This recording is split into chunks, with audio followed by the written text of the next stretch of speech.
right, everyone. The dog.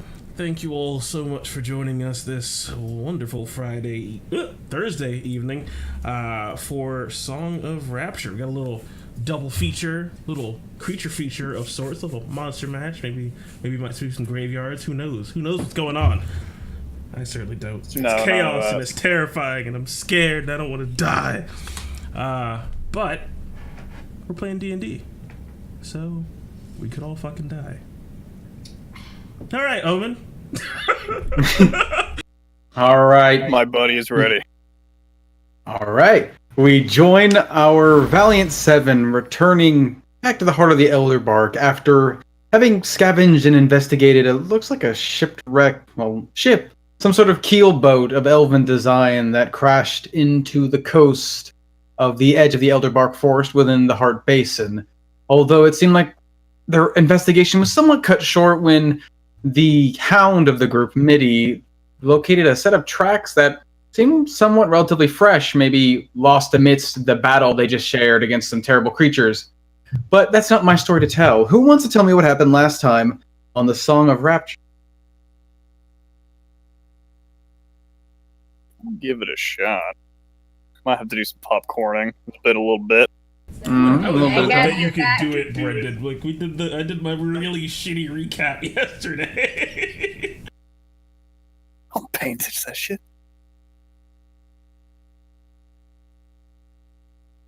All right. So, last time that we were sorted together here, we just sort of got to the city of Moston, town of Moston, establishment of Moston, village of Moston, as we sort of took up residence for a bit. We had a little bit of a scare as they were running with one of these gray bite individuals out in the wild that got the better of poor Samantha, ambushing her as she tried to track it down and seeming to get its teeth into her. And although Gregory tried, could not purge away the evil entirely, so we sought out the aid of the somewhat famous or infamous doctor in town that had rumors going about that he was able to heal people less with magic and more with science. So without any really other plan, we brought Samantha to him to be cured. And thankfully, with a little bit of bloody work, as it was a risky procedure, but thankfully, with help of Gregory and Persephone, with their healing magic and the scientific know-how, Dr. Faust, we were able to cut out what looks like to be a tooth that was lodged into Samantha's shoulder, keeping the infection there, unable to be purged completely. But we helped her. It seems, hopefully for now, as far as Gregory with his paladin eyes see evil can tell, she seems to be clear, as does the child that was bitten as well, although he seemed to have been acting strange. Thankfully, it was maybe just an after effect of that evilness. So, after all that, talked to Father Winter, and we got an appointment with the leader of the village. Not particularly a mayor of sort, just the village master. Sort of a strange title, but what have you. Meant to meet with him, and going into his residence, actually found ourselves being teleported somewhat through magic to what seemed to be a strange study of sorts. It almost looked like a courtroom somewhat, with him standing high above us in his large judge-like chair, circled with books and scrolls and all types of little things that have been stashed away, with his protectors, seemed like robed individuals, and a familiar bird. It seemed to be a raven that, thankfully, Samantha did not freak out and shoot immediately. But the man seemed to be a bit preoccupied, and Father Winter, being the head of our little group, started the conversation, requesting his aid and any information he might know about the Greybite, and informing him of basically why we were here, sent by the church with a proclamation of an inquisition at hand, showing our authority. But sadly enough, it seemed like this strange elf, the village master, did not care. It seemed like he didn't really put much stock in the church and didn't really care if he insulted them, as somewhat saw us as a ragtag group, I assume, asking for formal representatives of the church and not just us, even though we were there for that purpose. He told us that basically the last time he helped people, he was spurned in return. Flow of information is valued very highly in Mauston, and I'm assuming probably brought about by this man in particular. And he did not want to release his secrets and did not want to give us full access to what Dr. Faust knew.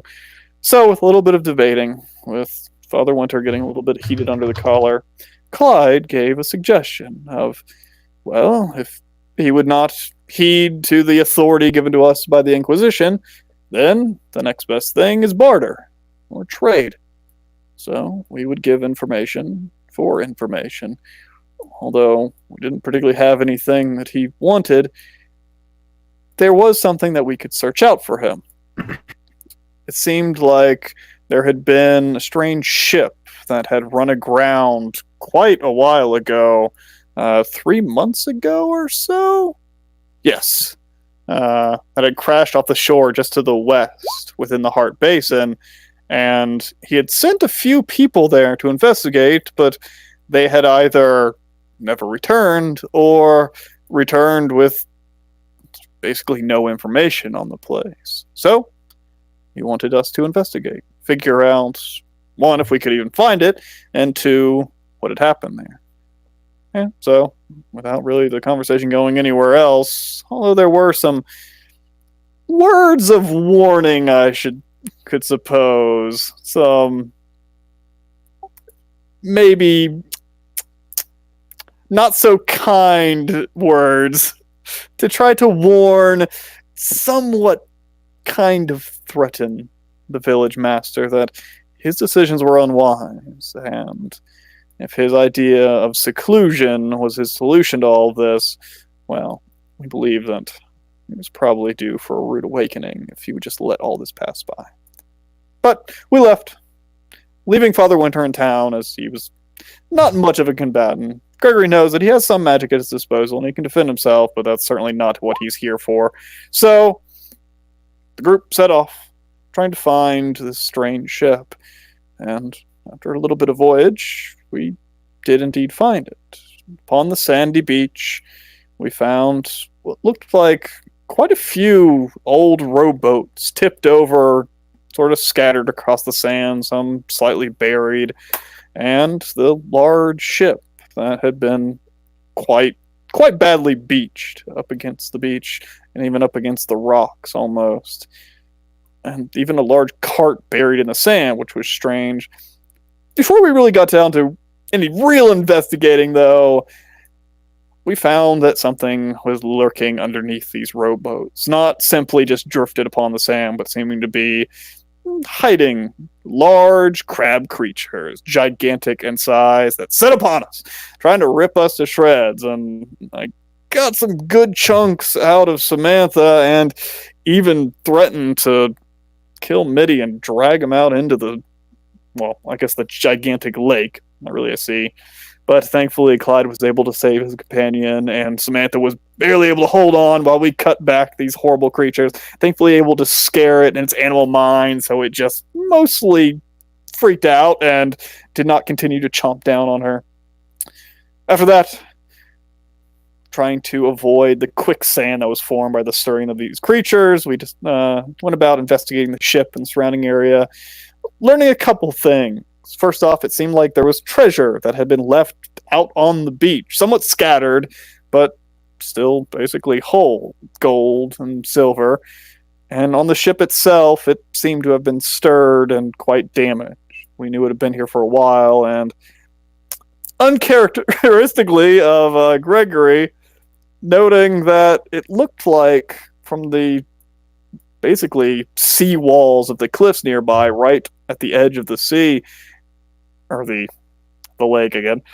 It seemed like the tides of this gigantic lake actually rose drastically to the point where they rose 15, 20 feet high from the low tide that they were at this point, able to basically completely conceal the ship at high tide. And within the ship, we found everything stirred about, signs that indeed the entire ship seemed to have been underwater or so at several points in time. But there were two strange objects and some other things of note. A strange bottle on the table that seemed undisturbed, a glass standing next to it, and a nice table that it rested upon. Table might have been to the ground or to the floor, but strange that the bottle and glass had not been disturbed through the tide movement and everything. And also below decks, we saw strange markings on the side of the ship that looked like large clawed hands had ripped and climbed its way up the side of the ship, and two storage boxes, quite secured, even to the point where being basically watertight.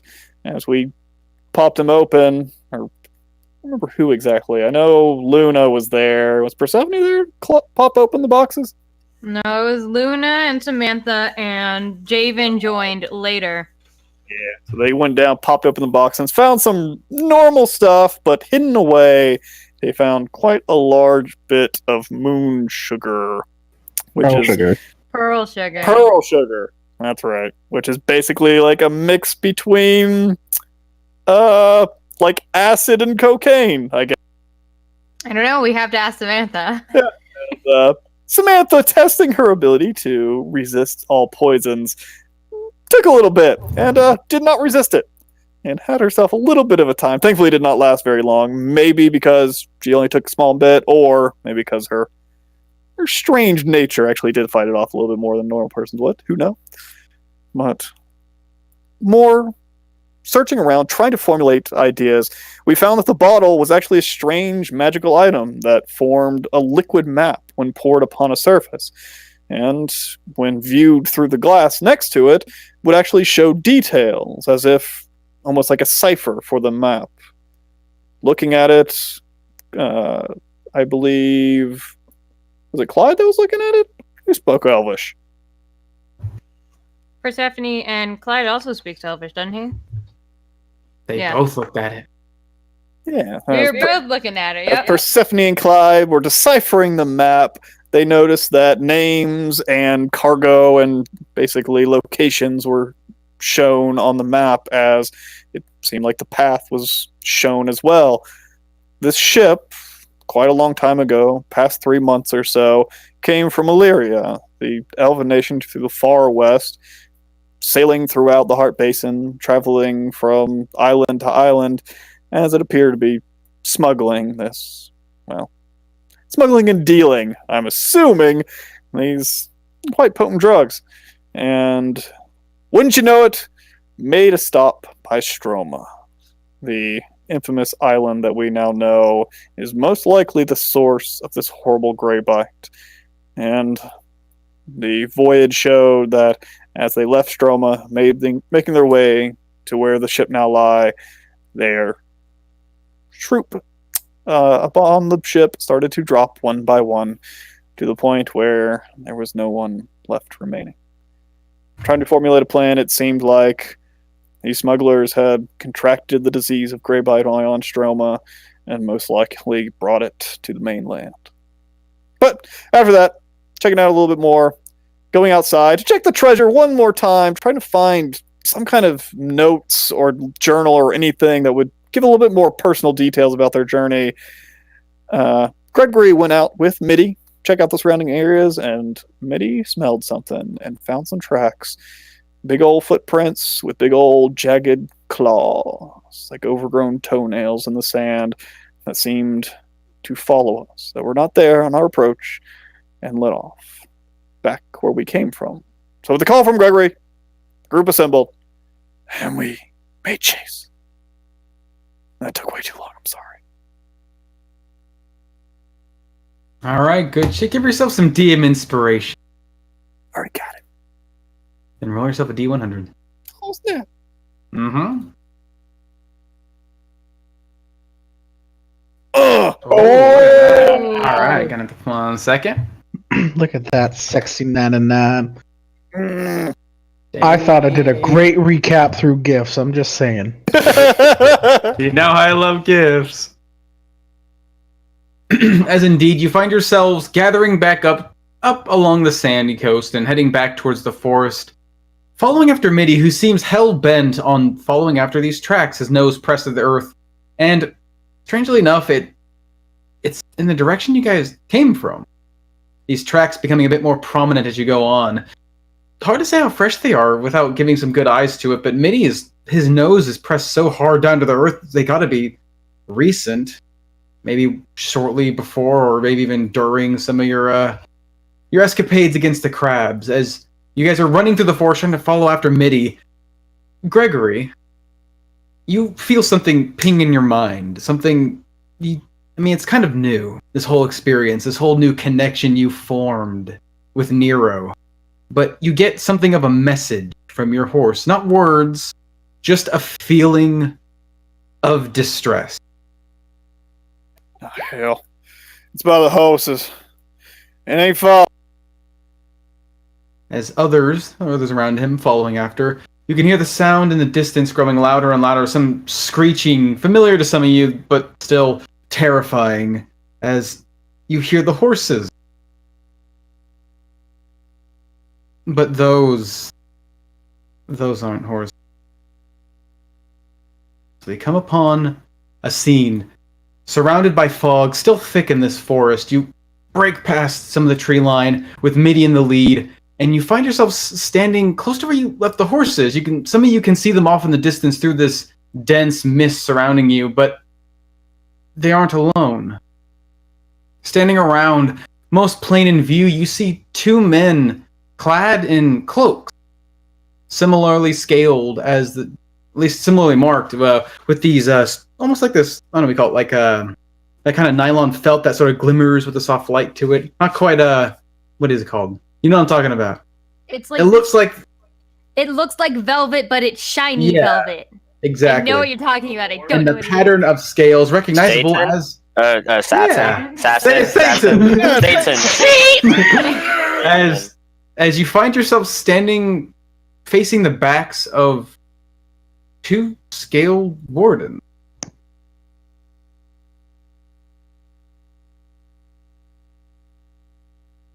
You see these two men simply just facing off in the other direction, aiming towards, at least where some of you can see your horses are. Gregory, you're shining your lantern in the direction, trying to get a good sight. You can make out, looks like Phobos and maybe one of the other guys' horses, but then you see them standing out from the distance. Two other creatures, not quite like the men you see before you, clad in cloaks. These ones are thin, rail thin, with skin as pale and almost as dark as stone itself. Get back. Get back over there, you little cheater. Just walks over, picks up her horse. Excuse me? Creatures with thin, like almost like bone bodies, but as they turn to look at you, your steps giving your presence away, you can see their eyes gleaming with soft red light, their ears pointed, far almost like the elves. But lashing out from their open, sharp-toothed maws are these long, worm-like tongues as they turn in your direction and just begin to growl. Hip. Watch out! I'm gonna start just pulling out my sword. Aww. As with your shout, Gregory, the scaled wardens sort of jerk a bit, and you see their heads turn in your direction. And the hoods fall from their heads. And where you once thought you saw men, you instead see something quite terrible.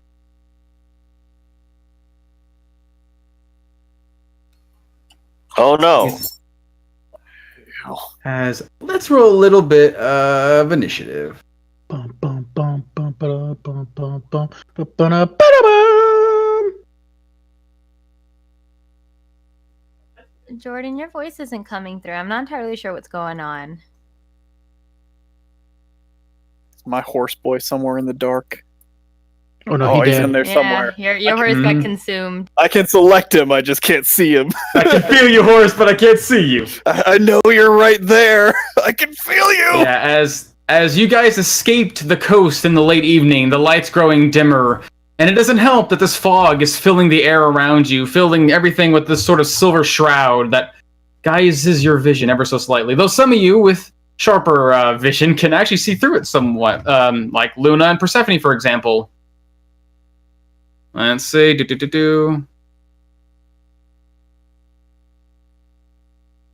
Mm.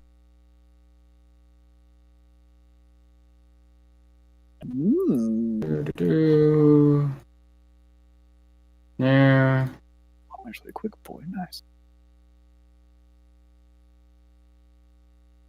Okay. And ha.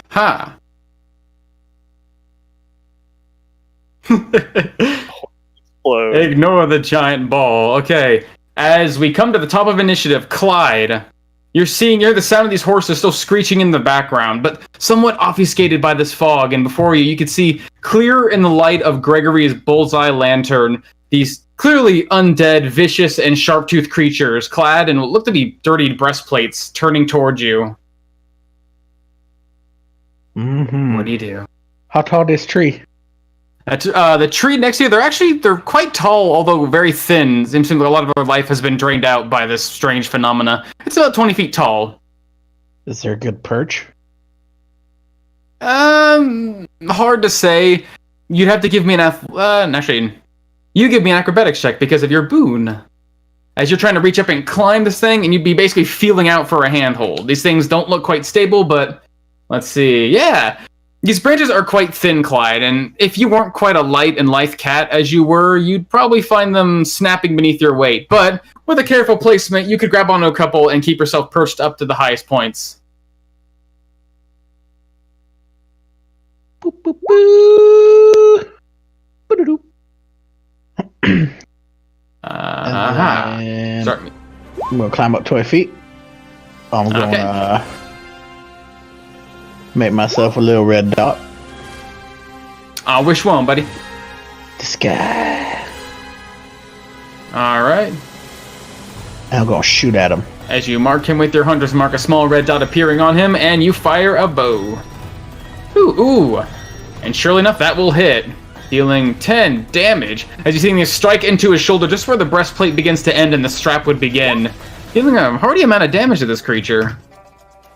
As you see him jostle backwards, catching himself for a moment before pulling himself back onto his feet, his eyes searching through the darkness before landing on you in the tree. Oh shite, Samantha, I think they're gonna eat your horse! My turn is done. Okie dokie. As Samantha, you can hear in the background the sound of the horses crying out in fear as these creatures seem to be approaching them, although your appearance has suddenly caught their attention. What do you do? Yeah, hearing Clyde say that and just being able to just see that situation with her own eyes, Samantha is taking the bit of fear that kind of wells up in her throat and using it as almost a source of inspiration. Grabbing a hold of it and her scepter, she pulls a great deal of magic from it and tries to reach out to this creature's mind. This one, right here. Okay. Instead of appealing to fear, appealing hopefully to this creature's innate greed, its avarice, trying to pull on it. These things like to eat everything and anyone, and use that as the focus point of her enemies abound. Hmm. So hungry, and everything is food.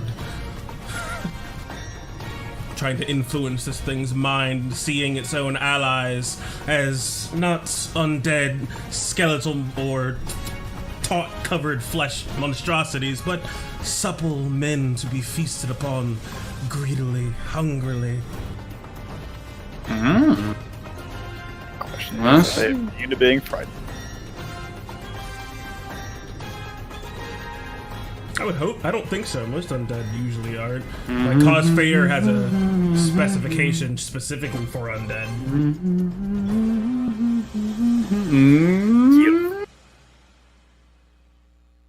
Okay, cool. Yeah. Ooh. As this creature hears your word, you're saying something, or are you just pulling on magic? Like, it would think that I'm speaking to it, so it would almost be like she would just be kind of whispering in its ear kind of thing. So I'm just saying the incantation to myself, but the int save kind of playing off of, oh, but look, there's so many things to eat from kind of situation. Okay. As you see this thing looking at you, as your magic seems to take hold, it catches, maybe it somewhat recognizes this connection being built between you and it, and its eyes begin to widen for a moment, and then maybe you don't recognize it in its face, Samantha, but just the way it reacts, you can see its mouth widening, not in a smile, but simply to make room, as you can see all of its sharp teeth spreading into an open maw as he just starts looking around, not quite at you, but anything around him. Just...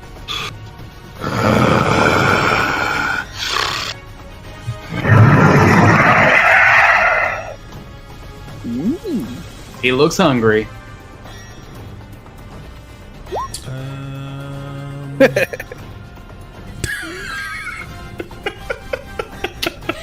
And then as a bonus action, I will call upon my scales to protect me. I do not want these teeth in my throat again. Okay. And that's it from me, baby. As Luna.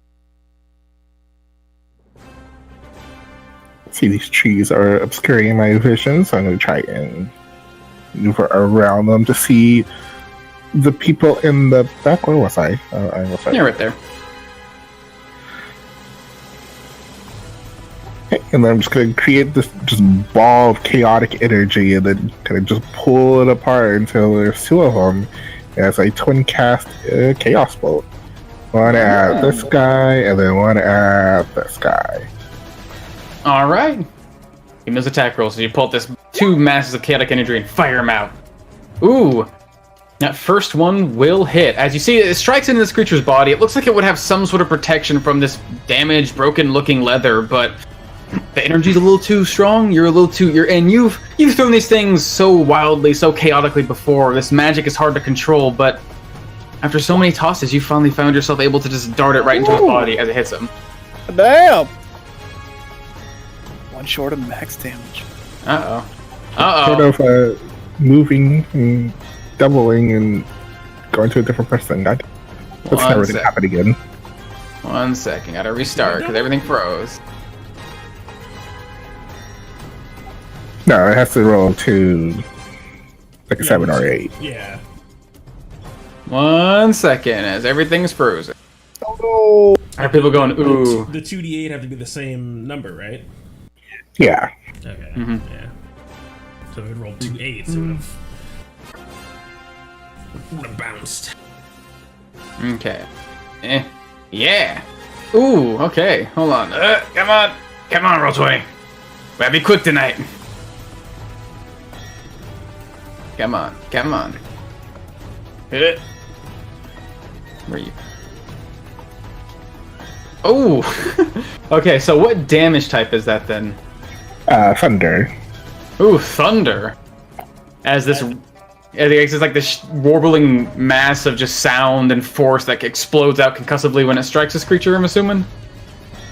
Yeah, it kind of caves at its broken chest. Oh, its chest is quite broken. You can actually see the armor exploding off its body, revealing just how in terrible state it was. And what's left of its chest cavity is just this open, bleeding, rib-cracked mess, like a crater of flesh, as this thing is barely standing. And then at the second one. That second one will also connect. You have control over this chaos. Ooh. Yeah. The difference between 21 and 5. As the second one strikes, with greater control and accuracy, although it seems the chaotic nature of this magic makes it so that if you focus too much on the accuracy, you might find the power dwindling ever so slightly. As what kind of damage are you dealing? Oh crap, I forgot to check what they are.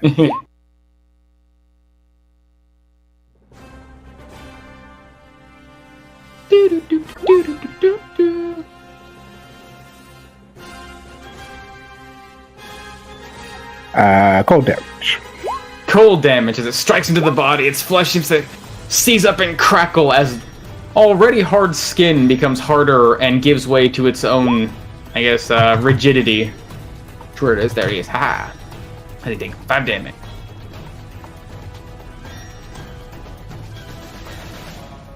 That's it for this turn. Okay.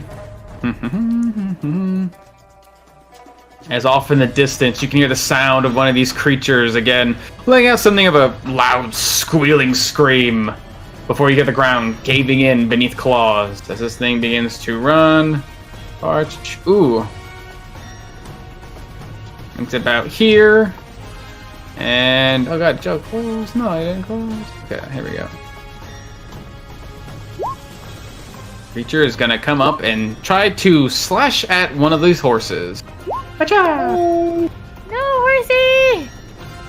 Ooh, as the horse isn't too quick, tied up to the tree and already trying to bash this thing away with its hooves, this thing catches it right underneath its stomach with its claws, dealing 4 slashing damage. It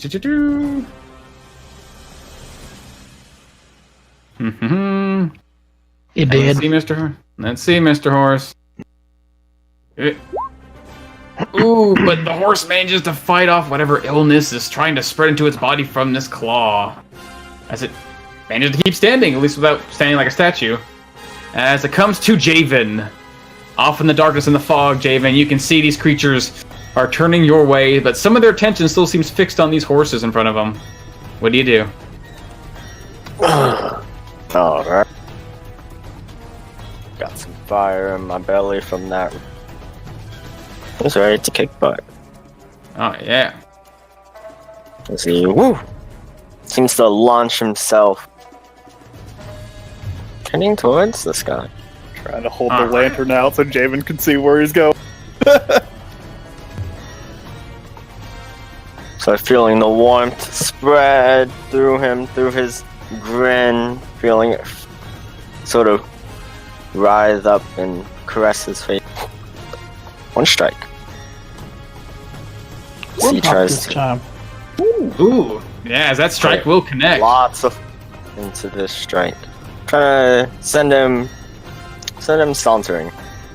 As I stunning strike. Aw, shit. Yep, as your strike comes up and bashes into his breastplate, you hear the metal groan as it bends and breaks a piece off. As you do, a good amount of damage. As he's got to make a con save. Ooh, and he does not. Ooh. As this strike, what does it look like when you stunning strike him?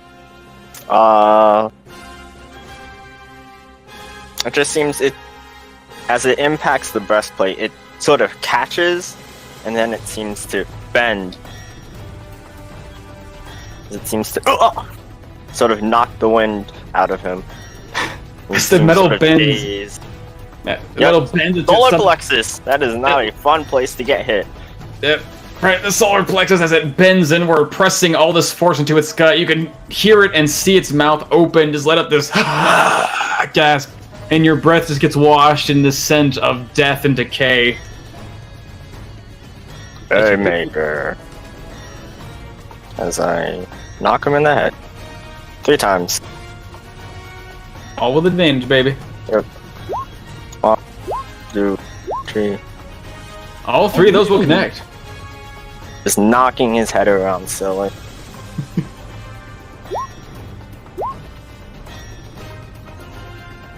Nice, dealing 19 damage. As each strike, this thing tries to respond, reaching up its claws to defend, but they're so staggered and slow and uncoordinated as you are just battering this creature to and fro, black spurts of blood pouring out of its mouth. That'll be my turn. I Okay. got this one. Off in the background, going after the closest creature. Come up to this big, beautiful white horse. Going for a slash with his claws. Ooh. Doing 18. Ooh, as he carves in. You feel, Greg, in the back of your mind, another sense of distress, but this time it's louder. It's almost painful as something's hurting Nero. Hell. Give me your horse. Give me that. Go save. Ooh. As the sound, this pain screaming in your head slowly begins to die down until it becomes this dull, just... It's almost monotonous before it fades away, as the connection's not broken, but you can't feel that that feeling you had, that immediate reach to your mount anymore. You're going after the damn horses. As Gregory, it's your turn. Knowing I can't fight like this while holding the fucking lantern out to guide people, I'm gonna start running forward to try to catch up with Jaren. As I do, I'm just gonna basically drop the lantern right when I start taking off, as I grip my blade in two hands. As each step I take, light starts to shine on it, brighter and brighter and brighter. Come on, help me cut down these damn things. As I'm gonna use my channel divinity, use myself some sacred weapon. As the light starts to shine, something I don't need to direct, as I will charge forward 30 feet. Let's see. Let me just do this. Boom. I'll just do that. I got you. What'd you do? I gave you light. You're a flashlight now.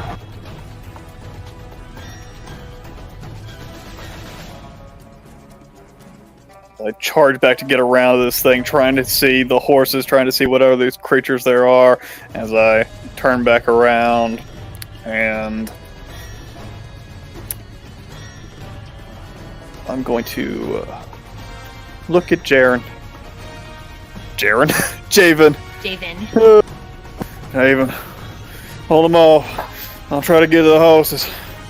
As bonus action, Javen, you can see the light from my sword as I pass by you almost seems to reach out and just continue to glow off your side, as it seems like your left arm is just encased in glowing light that almost seems to solidify, as I'm going to cast some Shield of Faith on you.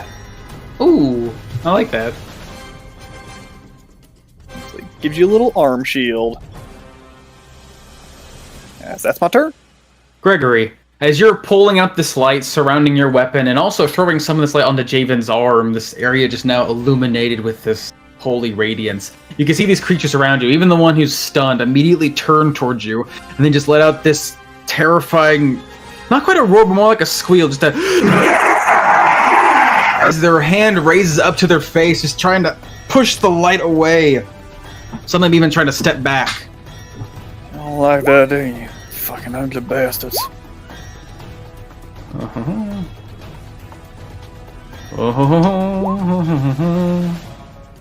See, as the creature who just got horribly maimed by Luna's chaotic bolt of thunderous energy just holds itself for a moment. Pulls itself forward, looking around, surveying the situation, and then just turns direction and just starts running away.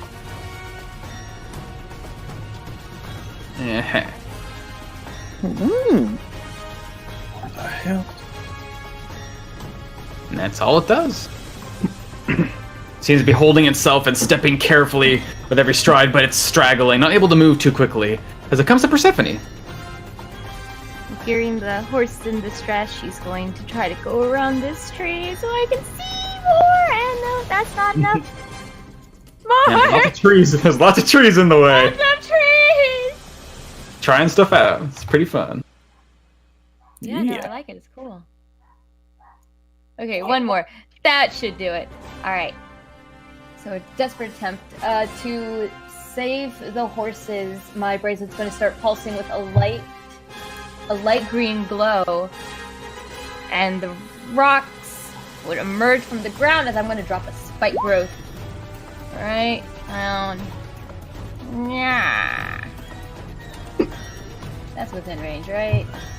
Yeah, that's within range. Yep. Yeah, so I'm going to drop a spike growth there, hoping to slow them down. And fuck up anything else around me. Or around them, rather. That should be my turn, because I think I used all my movement. Alrighty. As just as the spikes begin to rise out of the ground within this thicket of dead grass and these bushes and trees, one of the creatures standing within the midst starts to pull itself forward, lunging just as these spikes tear away at his feet. Let's see, 3 damage? Alright.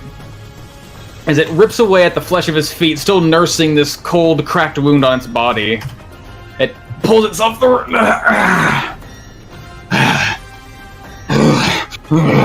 Looking around for something to attack, but the one horse is being abated by its ally. It seems to go down for the closest creature. Oh god, nope, you go back where you're going. Back there. There we are. Let's come down for this other horse. Doo-doo. Let's go and try and claw it. Ooh. This horse gets another claw to its side. This one almost catching it in the same motion as it caught on its stomach before by the other creature. Dealing, ooh, 6 damage. This horse lets out a terrible cry of pain as it's not in a good way. It can't save. Ooh, but this horse is resilient if nothing else, bleeding on the ground, and you can hear almost like this whimpering sound coming from its throat, but it still stands. As Mitty. He gonna run up there. Get him, Mitty! He gonna bite that bitch. Charging at this stunned creature. Yeah, that'll definitely hit. Let's see. Ooh, how do you want to kill him? He's just gonna like rip out his throat. He's just gonna jump up and Yeah, with its head battered several directions, almost broken on its neck, its head just leans back just enough for Mitty to reach up, bite, and tear. So he is dropped to the ground, dead.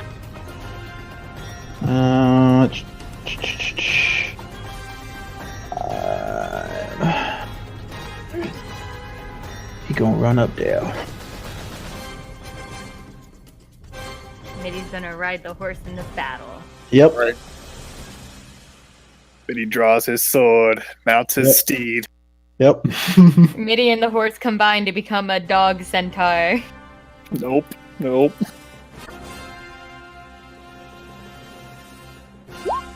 Okay, is that your turn, Mitty? Yep. Alright. As one of these creatures within your sight, Greg, and Mitty's, down towards the south, begins to pull itself from the shadows, looking for some available prey. One of them being a horse that just can't seem to move. As it lunges forward, its mouth extended, and tries to bite down on this beautiful white horse. Damn it, Nero, come on. Ooh, and the advantage again. As let's see, Yep, and in its paralyzed state, the horse is going to take quite a bit of damage. This thing goes straight for its unprotected throat. Oh yeah, it's paralyzed, fuck. Bye. I don't Have a think there's good left life. in it. Nope. Nope, as you hear this one last cry before the connection breaks. And does your horse disappear when he dies? What I was about to look at. Yes, as a paladin. Yeah. As it So- bites and tears, and the moment this flesh is torn, you can see... What does it look like when Nero disappears, Greg? What does it look like when he dies? I want you to decide. See, it disappears, leaving you no physical form. Basically, as it goes to rip out its throat, it bites into flesh, and as it digs deeper, you can just see as the wound starts to glow, a soft glow, as just light is spread out from the wound, as it just almost explodes, but more softly than that, as it just turns basically into a glowing ball and just disperses, like scattering beads into the sky that just glow brightly for just half a second and then disperse. Okay. As the horse disperses in light, even though soft in sound and soft in glow, both creatures who are abating it suddenly pull back and reel with their hands in front of their face. Really not enjoying that. So we come now. Ooh. Creature going for the closest one. Ooh, as this one pulls itself from the edge of the bushes, going for the closest creature. Seeing the wolf trying to protect this horse, as it's going to try and slash out at you, Mitty. You leave Mitty alone! Ooh. Ooh, how does Mitty defend against him? He's going to do a barrel roll. As it goes to slash at you, Mitty, using his, following after Clyde in his acrobatic ways, pulls to the side, but not trying to run to the horse. He has to sort of flip and turn himself in a strange but kind of unfitting way for a wolf, managing to dodge the claw. Always attacks my Mitty when I have to go get something. Second. Perks, watch out.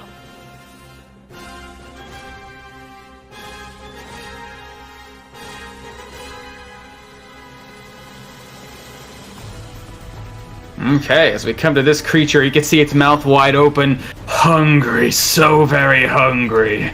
It starts to scan around its surroundings, seeing some of its, I guess, its pack running away, others busy with a new meal. It has to make a decision, if unable to discern between its own kind and the prey at hand. Let's see. 1, 2, 3, 4, 5, 6. Let's do a 1d6.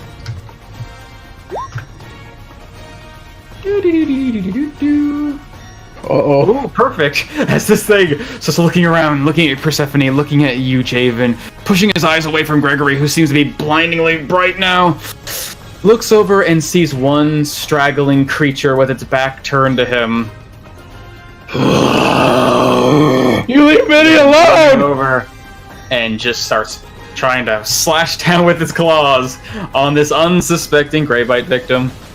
Oh, yeah. As he's gonna get 2 claws. Ooh. One claw raking across its back and tearing through the armor, dealing 9 slashing damage.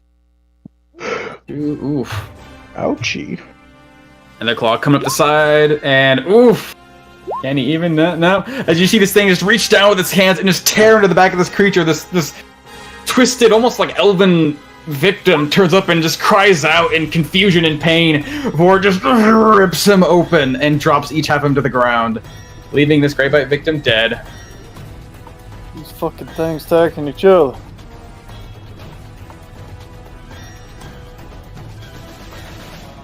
This guy is dead. Clyde, it comes back to you. You see one of these creatures trying to lash down at Mitty. Look at distance.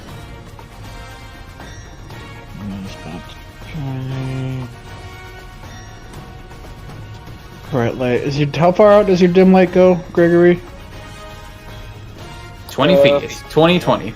Yep. Okay. So can I see this guy? Your vision's somewhat obfuscated by the fog, but thankfully, it's thinner in this area. Seems like the farther east you move, the thinner it becomes, and with Gregory's light, you're able to see a little bit extra. I can't see him, so. Oh? What? He's 40 feet from Oh, me. because you have Mitty there. Then you can't see him, Clyde. Because you got that double vision. Okay, well, it's just, yeah, I thought. So 40. So you can only see 20 feet? I Gregory can see out to, like, here is, like, the edge of my sight. Like, I can see this guy. Yeah, Okay. Again, part of the problem is it's not only foggy, but it's already approaching nighttime. It was evening when you guys were leaving the coast. Alright. Yeah. Shadows, baby! Oh, that's fine. I was just I can't curious. see anything over here. I'm gonna move my dot and go shoot him. Like revealing, like, these dudes and this guy. Like a horse butt and a horse. Let's see. Yeah, 17 will hit him. Dealing, a healthy amount of damage. As you're lining up your dot and you just thread that needle, dealing a healthy amount that catches this creature. I'm gonna say, where's the dot placed on his body? Is it like on his head, on his shoulder, where is it? It's on his neck. on its neck as it catches into its neck, and you can see the spurt of just black blood spraying as it seems to be trying to shield its eyes from Gregory's light, but now it seems to have cost him his defense. As the arrow hits, Mitty just grabs the kidney and rips it out. Goes right for the kidney. Mitty's surgical precision, going right for his side, tearing at the meat, and in one rip, tears this creature open as it falls to the ground dead.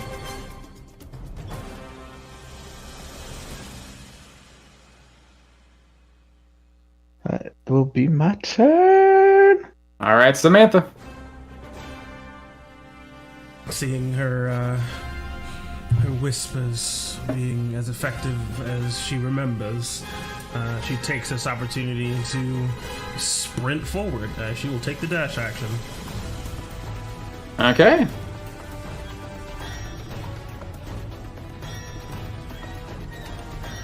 This lantern is basically not here because it's just like shooting off in some random direction. Okay. If I'm not holding the bullseye lantern, it's not really doing much. God, I spent so much time trying to make that work. Just a random beam shooting off in one direction. It's basically just like, hey, if I'm holding it, it's fine, but if it's on the ground, it's basically duty. Why the lighting got worse? Did you delete it? Yeah, Looks like it got deleted. Deleted. it's not an oscillating fan. It's not just like sitting there and showing everything. Yeah. Camera's down. There we go. Alright. The oscillating fan. Like spooky. You're not transmitting again. Not hearing you. This thing. I don't know. Guess I can close Nero's character sheet. It's okay, nobody liked him anyways. Poor little buddy. Why you bully him? Just needed one more on your save. To the horse and Hearing you through metal. Holy crap! I'm gonna- Improvise, I'm adapt, I'm just- overcome. I'm just gonna transmit him through mine.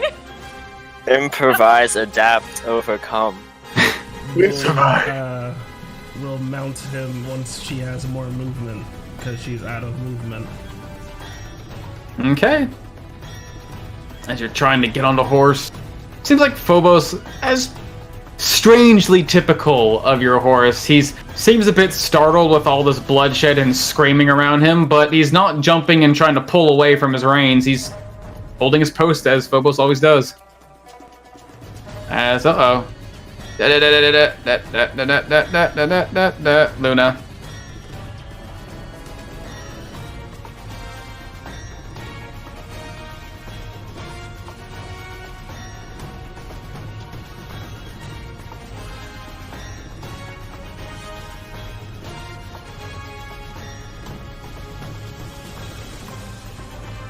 Going out more. The bottom one. Ooh. As this time, getting a little too confident with your chaotic magic, it starts to spur and sputter in your hand, and you basically have to get rid of it before it erupts in your own grasp. As it goes flying off in a random direction, and it seems to explode in a shower of, looks like ice coating the side of a tree before it crackles as electricity. So can they see me? Well, how close am I That is going to true. be? That is true. I Hold can't on, see what's you, your- so I can't see you. The only person that can really see is Oh, that's Persephone. right. So you have advantage. Yeah, these guys have pretty good vision even in these conditions. They're able to see you from the edge of the forest, but you're actually a little too far away. Yeah, that'll definitely hit. Ooh, okay. But it bounces. Haha! ooh. Ooh, finally! So describe what the damage is and how it bounces.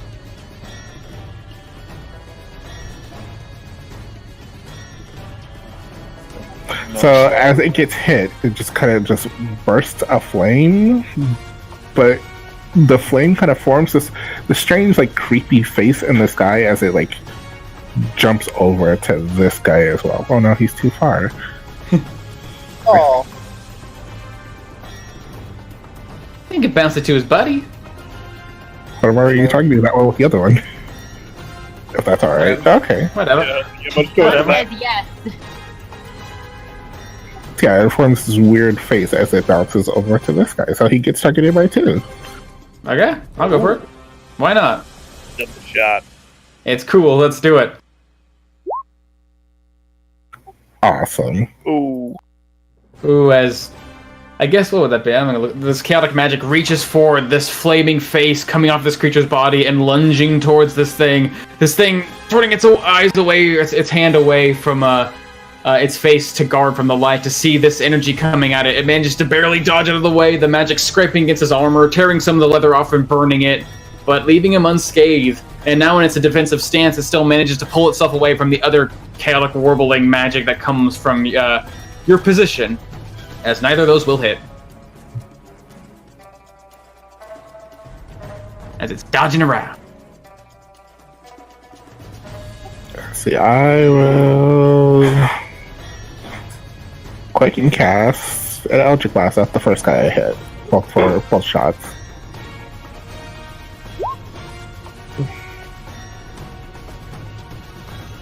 Okay. Let's see. Alright. As both of your, I guess, crackling black magical... Was it like when you cast Eldritch Blast again? Give me that damage. I'll grab just like sticks because I don't know if there's any rocks nearby, and then just kind of dart throw them. Okay. Taking some objects, infusing them with this dark, basically crackling, shadowy magic, and throwing them. Both of them will strike true into its body. One sort of just tapping against it, sort of piercing into its flesh, but the other one almost threading the needle and blasting into the wound, opening it deeply, as it seems like it's barely standing on its last legs. Well, that's it. Alrighty. As Javen. Watching this creature fall before you, another one from behind him with an arrow stuck through its throat, and a dog with a mouthful of flesh. You hear a rustling in the trees, but they're not far behind you where you'd expect your new cat friend to be perched. They're oddly close to you. As something falls down from the branches and lands next to you with a thud. As this tall, pale creature, its body much more muscular than the rest of its similar kin, stands next to you, its head risen, seems to be taking a deep breath before it just...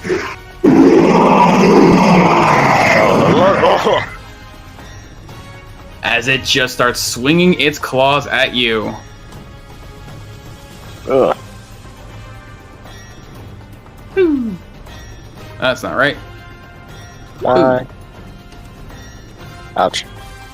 As the claws come raking across your body, you're trying to turn and defend against it at the last second, but these claws tear through your lack of armor, clattering against your scales and digging into your flesh. And as the claws dig in, you can feel this creeping cold reaching in, as if these exposed wounds are being set in by this chilling fog, but the fire within you still burns, Javen, and you're able to stave off the cold. The second claw comes around. Oh, but you're prepared for it this time. How do you defend against it?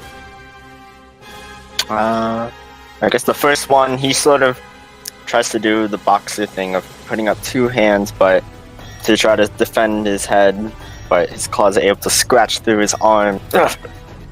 This time he's prepared. He's sort of anticipating the second claw. He's not really changing his attack pattern, so he just sort of ducks on. Okay. As you basically deftly avoid the attack, this creature sort of moves, stepping between like its 2 feet and all fours in the strange, almost animalistic pattern. It actually pulls away from you, Javen, if you want to try and get an attack of opportunity. Yes. Okay. Next swing.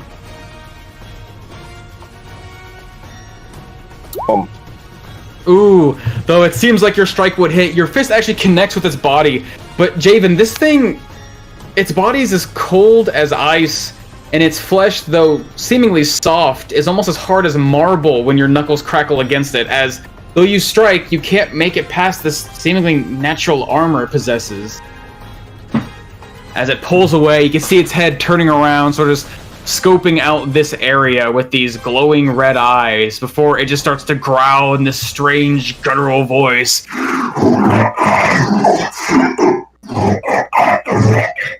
And Samantha, throughout this guttural sound, it's like almost like an animal's choking. You actually hear words, though crude and almost mindless, like listening to a Neanderthal trying to mimic common. You can discern something in the abyssal language.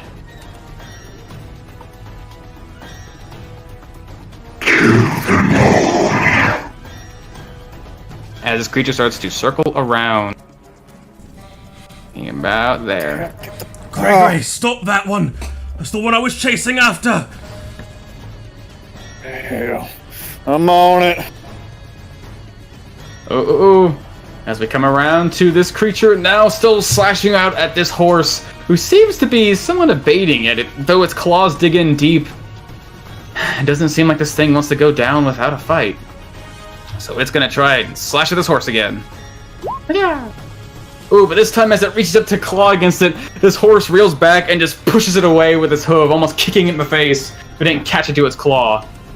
As horse is safe for now. Comes to you, Javen. Freshly clawed by this new appearance of this creature. Ball. Gone so soon. Launch himself towards. Let's dance. Ah. Yeah, you know, like that. It's grab onto his back and rock bottom him. Try to send him Oh, from. shit. Give yourself some advantage on that. Acrobatics. Yep. That's an athletics. Alright, right. Give me some advantage on that athletics. Yeah, you do. Okay, you're trying to grab this creature and just throw him to the ground. Let's see if he can make his... Ooh, can he even? I don't think he can. Let's try. Nope. Oh, he tries! This creature with all of his might trying to force against you. You feel it again. This stone-cold body. It's like trying to twist and turn a statue. But with a little bit with the fire in you, you overcome that cold. And you make that metal bend as you turn him over. As he falls prone to the ground. The crowd goes wild. As Javen says in his drunken stupor. Rock bottom. And he starts pounding into him. Just Alright. on his He prone goes form. attacks with advantage as you are kicking this guy or punching this guy while he's down. Yep, I'm down with him. Just one arm wrapped around his head, his body, and just 2 strikes. Ooh! Yeah. Ooh! As all of those, even the third one, which you feel again, its taut body trying to resist the force of your punches, but this time you know how much force you have to put into your punches. All 3 of those will connect, baby. Ooh! Okay, let's see. Ooh, as you deal 29 damage.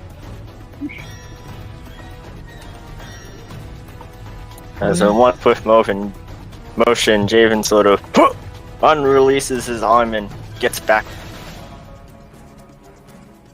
Rock bottom, and he's like puts his 2 hands up and starts cheering for himself. Rock bottom. Ah. Javen seems to be drunk with something beyond just alcohol, but fighting spirit and bloodlust. I like it. I like it a lot.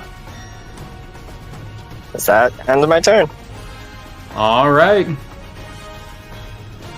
This creature here no longer its prey having exploded into a burst of decadent light. Sort of she rubs its eyes trying to find what it must do, but the sound of that creature giving something of a roar to it catches its attention. And then once again turns to one of these horses and starts going for it. Claws out. Ooh, but this horse, surrounded by danger, even though it's tied up, managed to pull away the last second, the claws swiping through the air as this creature roars at it viciously. Comes to you, Gregory. It's creature running off, Samantha yelling at me to chase it, seeing Javen going after it, but sort of obscured from the tree, not knowing what's going on. I just fucking take chase, also knowing I cannot leave Javen in the dark, as I just turn the corner and just see it on the ground. Good damn job, Javen! as I'm just gonna swing down with all my fucking might, just trying to cut this thing's head off. So I'm swinging down, Great Weapon Master. Alright, give me that advantage. The first one misses terribly! As this thing, though it's basically on its back, its face beaten in, you can see where once pure white skin is now stained with these large black bruises. You bring your glowing white sword above your head and swing down to its body, and you can see instinctively it moves its hands up to guard its face from the bright light, and it turns itself away. As in your recklessness, you didn't give this thing enough credit to its ability to defend itself, as their sword is carved into the earth. Sword is just dug into the earth next to its neck. I just take the handle, take one large step as I just step forward and just like paper cutter, just slice it down on the ground again, trying to take this thing's fucking head off as I just wedge it downward. There we go. And that one will do it. As I just Carve cut its body. deep into its neck, as you can see the glow just intensifies with a huge bright light, as right as it connects, you just see it explode in light as I put it. Oh. This is only level 1, but I'm going to do level 2 just because it's... Okay. Wait, it's already plugged in there. Never mind. Ooh! Ooh, it looks like you did 36 damage. Well, you only needed one more damage to kill him, so how do you want to do this? As it just fucking scissor him his head against the ground with the sword, as the blade just connects with his neck and just cuts down, laying the sword flat across the ground as I just wedge it back up. Damn thing. As you start look around. It's basically you cut through its head, this thing starts writhing in pain as this glowing white sword crushes into its flesh. You can see its tongue lash out like this long worm, almost reaching out to hit you, but it just barely manages to graze across your cheek, just leaving this thick, gross, mucousy smear on your skin before the head pops off, and this creature is dead. Oh. Nice job, Timberson. Thanks, Jamie. Let's get back to the others. I'll try to keep up. Yeah. Take that land there if you need it. As I'm pointing off to this thing, laying on the ground. But that's my turn. Alrighty. As this creature, wounded and trying to escape with its life, is now pulling itself through thorns. You see it just run and stumble and fall and takes one step, and the thorns claim him as he falls down. You don't even need to roll damage. I think you can do more than one. As this creature falls and dies within the thorn. As we come to you, Persephone. Alright, I'm gonna try to get over here, just trying to maneuver myself at an angle because I want to Thorn Whip. Oh god, is that even gonna work? I want to try to Thorn Whip this guy and try to pull him towards me, but I feel like I'm just gonna throw him into a horse. The horse is taking up that space, so you basically pulling him up into the horse. Alright, well the thorns are just gonna go away. And I'm gonna drop a moonbeam on him instead. Yep. That's what I'm gonna do. Okay, that's this column of... What does it look like when you cast your moonbeam again? It's been a while. It's gonna start with a little column of almost little flecks of light, glittering, sparkling, and then just a dim, like, whoosh, as like it glows and like a halo around him. Shit. Yeah. Alright, is that your turn? Yep, that'd be my turn. Alright, as it comes to you, Mitty, these creatures appear from the bushes, or at least one of them, before it's quickly and swiftly, effectively taken down by the combination of Javen and Gregory. The horse has been protected, but there's still creatures out there. What do? He gonna go right there. You go after the wounded creature, clutching its body with... You see it like sticks sticking out of its form, but they're still sort of crackling with this shadowy eldritch energy. He gonna try to bite him. Oh, and bite him you do. How do you want to kill him? He's gonna just jump up and like grab the stick like it's its friend and starts ripping it, and it's just shredding the inside of this creature. As this creature writhe and twist in pain as you're pulling at this stick, as the energy begins to continue to crackle, as it seems to aid with Middy's efforts. As soon as you rip the last piece out, pulling the stick from its form, its body seems to fall into pieces as if destroyed from the inside out. Yes. Mitty goes over to the horse because... Mitty protects! Alrighty. That's his turn. As we come down to this seemingly charmed creature having just ripped one of its allies in half, it stops looking down at the mess, picking some up and just chomping on it.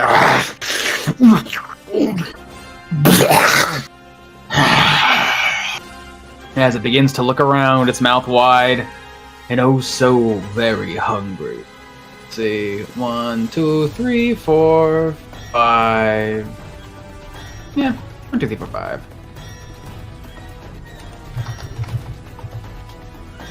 Let's roll 1d5. 1, 2, 3. Ooh.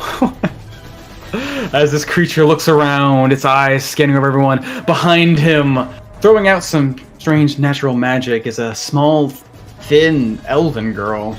Before him looks like a human or something, but too small, too thin. But behind her, well, that horse is awful big and meaty. As it comes stumbling past you, Samantha, as if almost not even acknowledging you trying to ride it, as it reaches out with its claws and just starts to grab on to this horse, reaching out with one claw, trying to hold on to it. Can I? She's gonna try and slash him.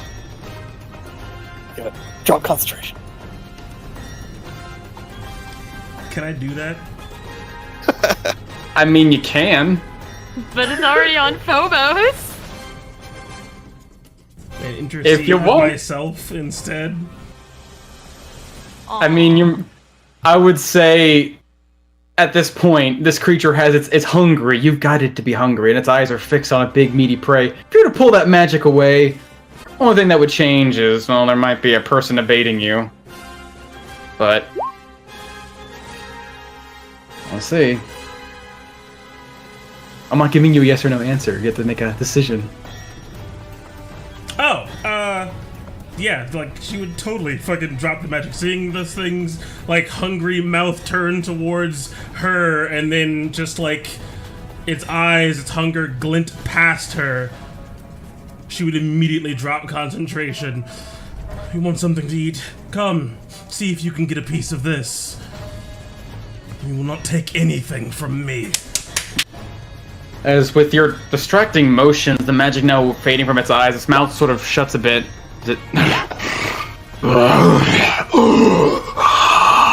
As it turns towards you and just reaches out to grab at your throat with its claw.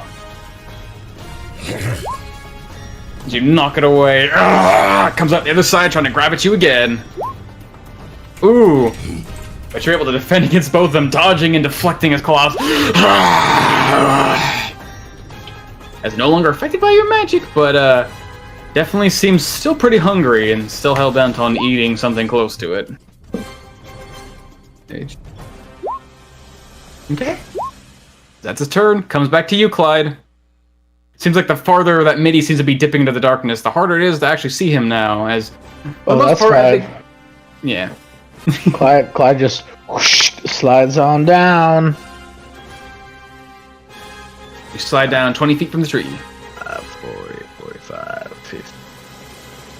As I climb this tree 10 feet using my feline agility.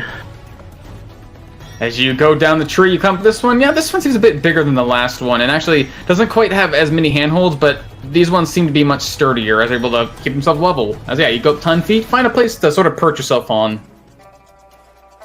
As I'm going to bonus action red dot there and fire. Oh. Ooh.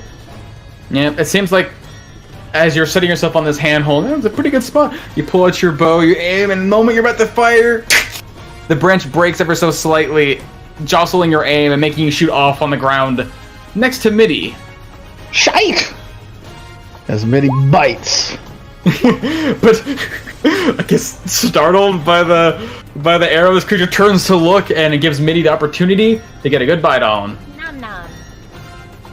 As that will connect. Ooh, doing a good amount of damage. Give me. Let's see. He's got to make a save now, because he's not dying instantly. Let's see.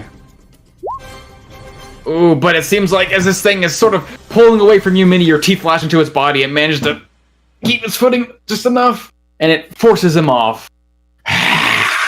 But now its attention is fixed on your wolf. Oh no! Happy my turn. As we come to Samantha, your claws swinging around you, you're doing your best to defend your horse. What do you do?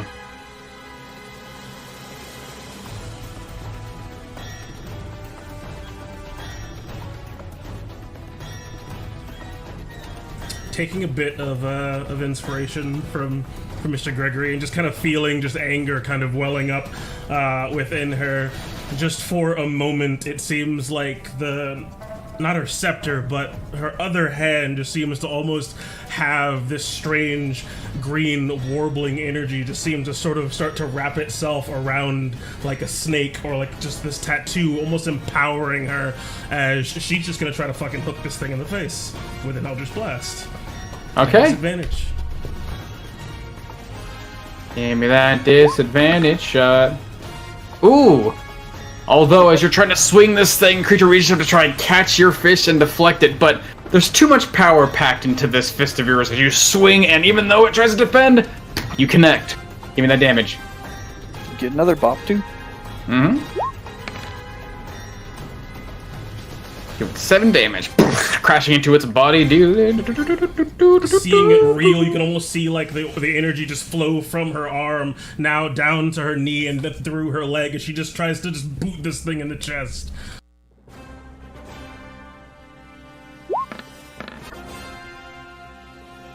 As your foot connects, pumping more power. This time, you're connecting square into what seems to be the strongest, although broken down, part of its body, protected by this dilapidated breastplate. As the kick connects soundly, but then you hear the metal cracking and falling into pieces, as it seems like it seems to have absorbed most of the blow. It's looking down at your foot. Foul creatures. Pivot onto Phobos. Okay.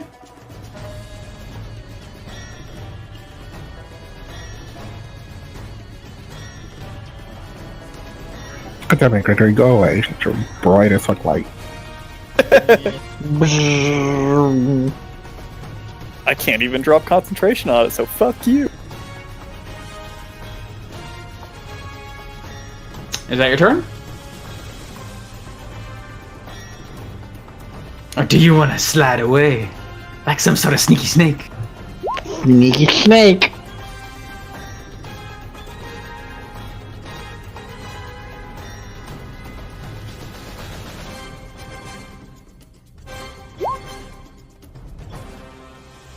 As he runs off a cliff. Alright, as this creature's gonna look up and try to slash out at you with its claw. No, but with your height and elevation, the claw away. as you kick it away, still a little bit of Eldritch energy clad on your boot, adding some repellent force that pushes its claw away. As it comes to... You still movement? Yeah.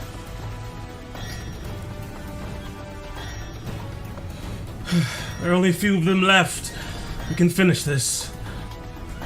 Where's Persephone? Oh, She's dead. As it comes to you, Luna. I thought you were chasing after her. Oops, they've lost the child. Yeah, that'll happen. She's over there, guys. I can see her. Oh, she did. Annoyingly, Gregory comes over here with his bright light, and the darkness has been working pretty well for me, so I'm just gonna step away from him. Just go off the map, start retreating. Mm-hmm. There's no light in the retreat zone. Shit, still see people, so hopefully this gives me still good cover from them as I, if it isn't broke, don't fix it. Luna, am I helping? Luna, am I helping? Luna, is this helping? Can you see better now? You literally can't get away from him. It's like Chaos Bolt, both Gregory and this guy. It's all yellow.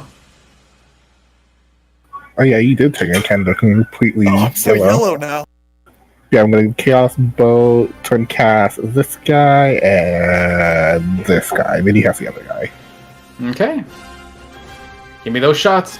Pulling out more chaotic energy. See, can this creature see you?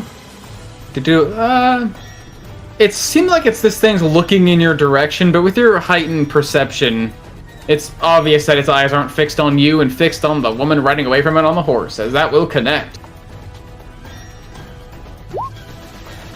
Ooh. Doing good amount of damage. Hey. What damage are you doing? Hey, like a spreadsheet. Just put it in the description section for Chaos Bolt. Yeah, just put it there and post it, and then have it so it posts every time you cast it. What happens if I do partial? We'll put the. Anyways.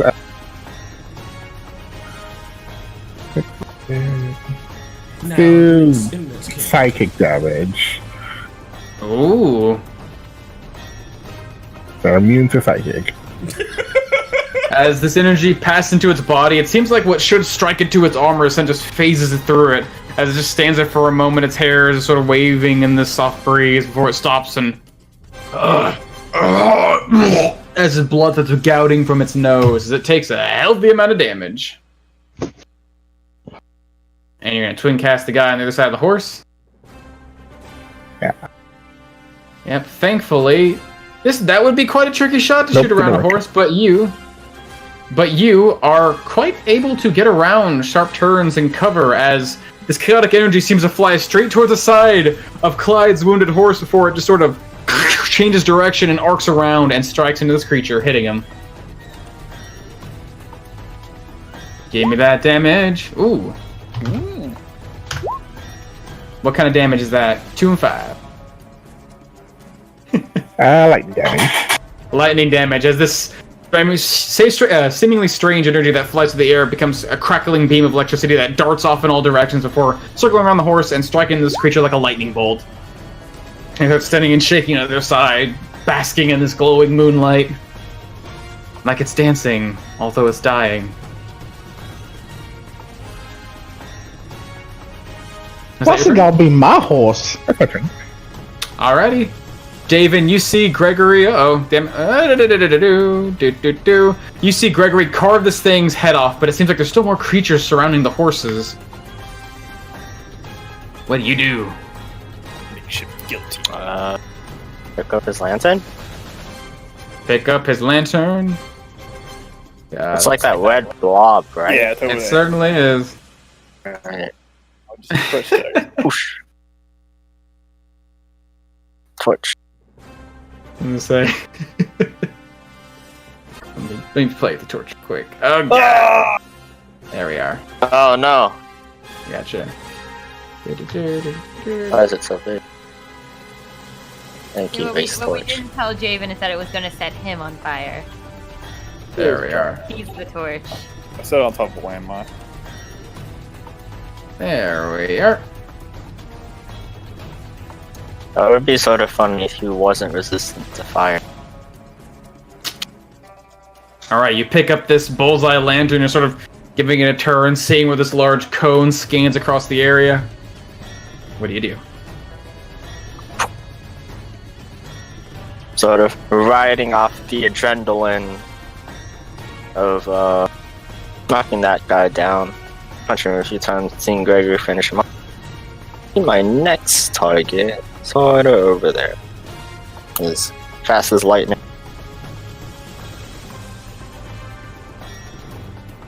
I'm gonna climb.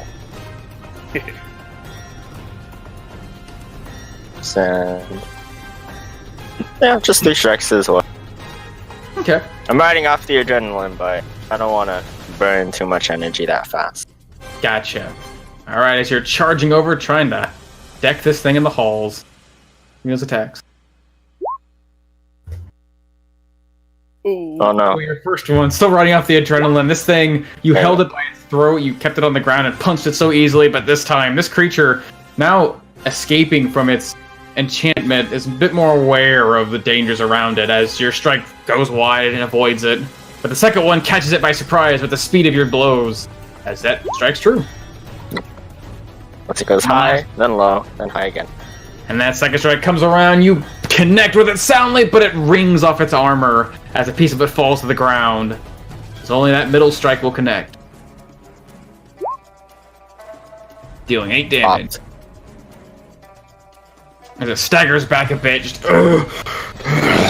seems like its eyes are now fixed on you, glowing brightly with your bullseye lantern. Good old Javen grin. Howdy. That'll be my turn. Okay, let's see. As Mitty, the creature before you, no longer fixated on this horse, now looking at this smaller, more appetizing ball of fluff before him, it's going to reach out and just try to grab Mitty by the throat. Yep. Ooh, as the claws sink into the fur, dealing 6 damage as it grabs onto you and pulls back. Mitty, you feel a familiar cold sensation going over you, washing over your body. But Mitty, you have something that these guys don't have to protect you. You have your fur, and it is so warm. Yeah, it is. You shiver off this cold. Turn comes to you, Gregory. I'm just gonna try to follow in after Javen, but I notice immediately I am not gonna fucking make it there in time as I pull a hand axe off my hip.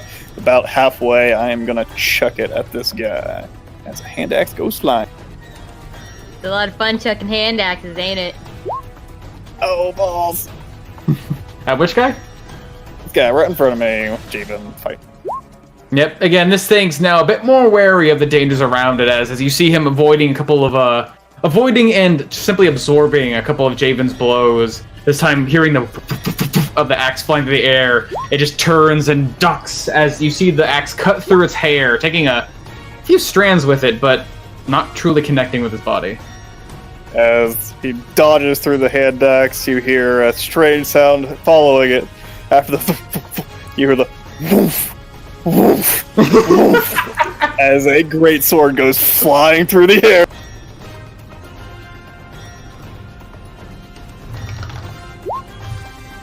Oh fuck! Come on! Let me check some real quick.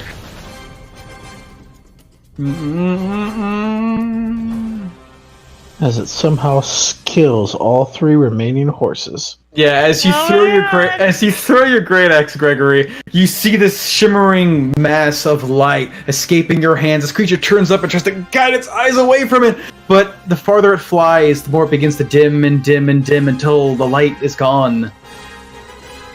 And when the light is gone, it's able to gain its vision back. Sage. And it manages to pull itself out of the way as a sword thunk lands on the ground behind it. I just keep chasing in, but no weapon in hand of this. I'm out. Did you just throw your sword at it? Yeah. What else was I gonna do? As I start reaching for my battle axe, but don't have anything else I can do. Start chasing the light things. Where'd you go? Are you already wearing your goggles on your face? Ah, horse! Nope. I'm gonna walk around with goggles on. Look goofy. Okay. It's like on your forehead. Or available to you. Brothers. Oh yeah, they're just in my pocket. Just gonna take an out of my direction and stick them on my head. Where'd you go? One moment. Someone check something out. It's like, alright, fuck, where the fuck did I put that Tarrasque? Yeah, I'm saying, like, where is his turn at? I was just looking for him. I think Oh, I think he's got he's shared a turn. grouped with the dude that like went to bite Mitty. Yeah. Okay. Let me make a con save for him real quick. That would have been so good if I could roll not fucking hot garbage in it. Ah. So it's okay, damage. That's a healthy amount. Now let's say it takes damage as we go to Persephone's turn, as this creature is just blinded by this light surrounding it. You see, it tries to go after the horse, but the moment this light surrounds it, it just covers its eyes and just turning in all directions, as if unable to see. It just stands and it burns. That's perfectly fine. As I'm going to...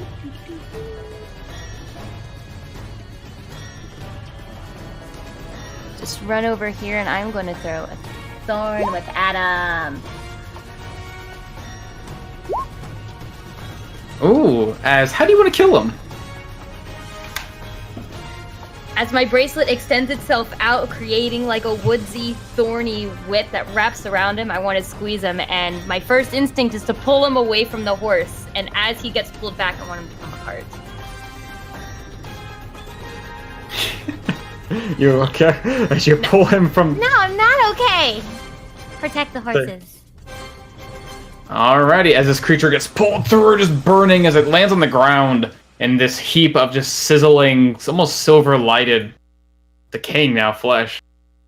Golly. He's dead. I think we have one more, and that's gonna be my turn. As Mitty, you go after one of two. Ah, there's actually, I can't see the other one. That's why I said it. Oh wait, no, there it is. Sneaky! Mitty, what do you want to do? What could you possibly want to do, Mitty, in this situation? I can't imagine. The real question is that horse my ally? He's not quite fighting in this. Yeah, they're He's not like he's just trying to avoid the actual combat Horses itself. can kick. If Nero is still around. But he's gonna miss. Oh. As Mitty reached up to bite this thing, you feel, even though you're warming back up, you still have that slight chill running through your body, and it's enough to shiver your jaws, and you don't quite make a good snap as this creature pulls away at the last second. Okay. Is that your turn? Yeah, that made a turn. Alrighty. We're gonna come down to this last creature. It looks like the semblance of a scaled warden, just gravely wounded, and now surrounded by creatures once abated by light. It now turns towards you, Javen, but at your distance, holding this lantern straight up to its face, you can see it looks down at you, and its eyes, these deep red pools, seem to dilate. These almost imperceptible small pupils rise until they're black, and it once again puts its hand in front of the lantern, trying to extinguish the light as it pulls away from you.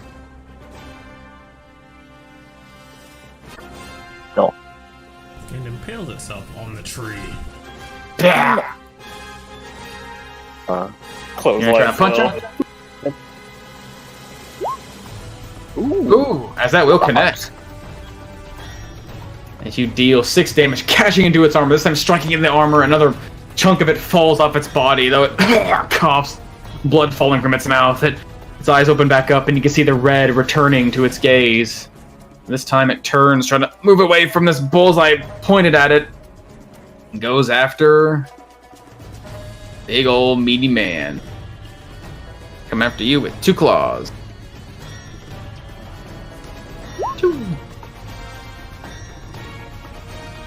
Assuming that does not hit. Nope. Alright, and it's like a claw Even coming in. barehanded, I just that gonna grab onto its arm and it's reaching for. As you're grabbing onto its arm, the claws, you're able to push it away with the strength, but that their claw comes under and catches you in the gut. It's sharp points sticking through the armor itself. And you hear the of my armor as pieces start to fall away, but thankfully does not quite get entirely through my second layer as the armor breaks, still taking 11. Mm-hmm. Give me a con save. Oh, And again, you feel a similar chill spreading through your body, but you're able to withstand it. As you are paralyzed. Clyde. Clyde gonna just, jump out of a tree like Clyde do. Jump out of a tree? Yep. 10 feet up. So take 1d6 damage. As you fall, hit the ground prone, taking 5 damage. That's fine. Gonna move my dot there. I'm gonna shoot at him.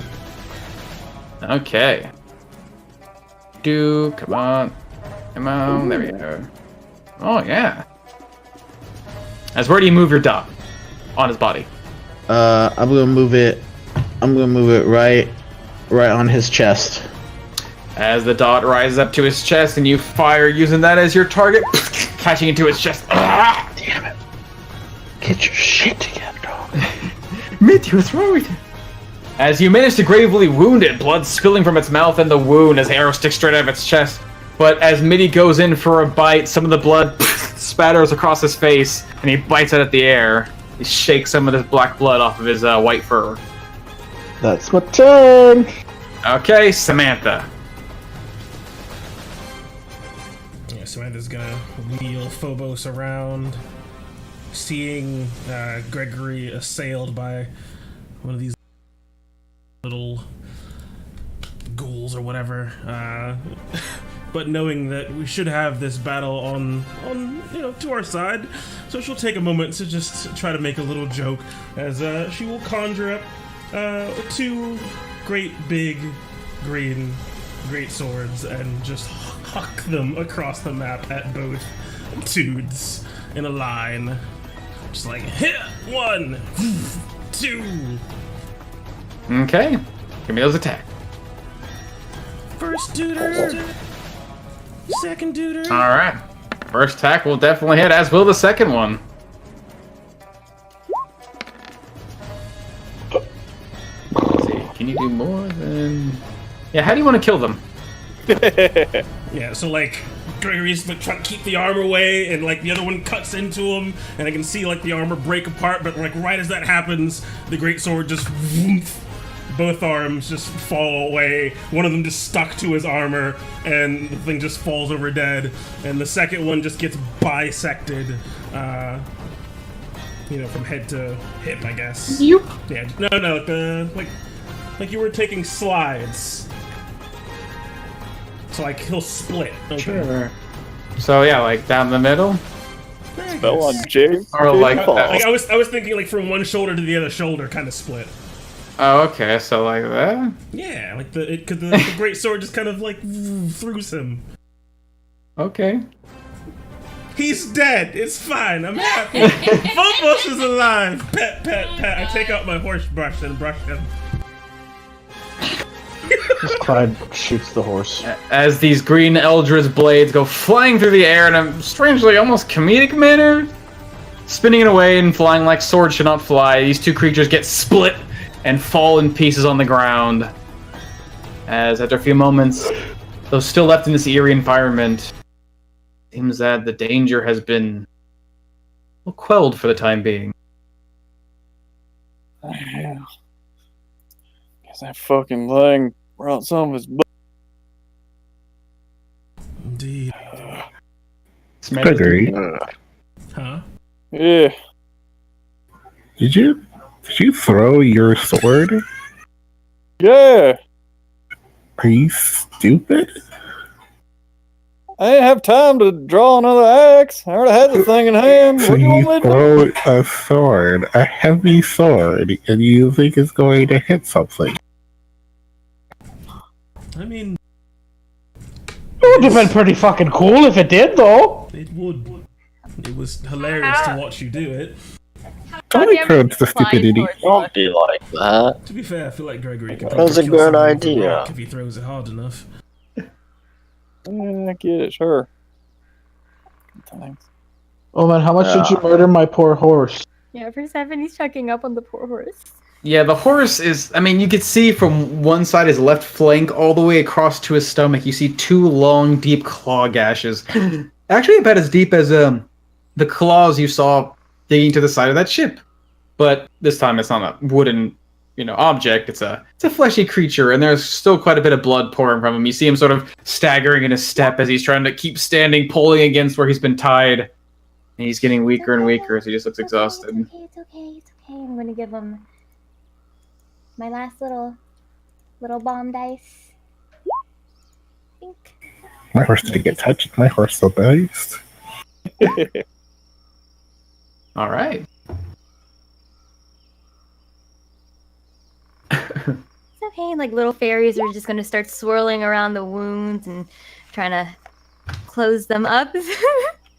As she's Just petting the horse, trying to calm him down. That was scary.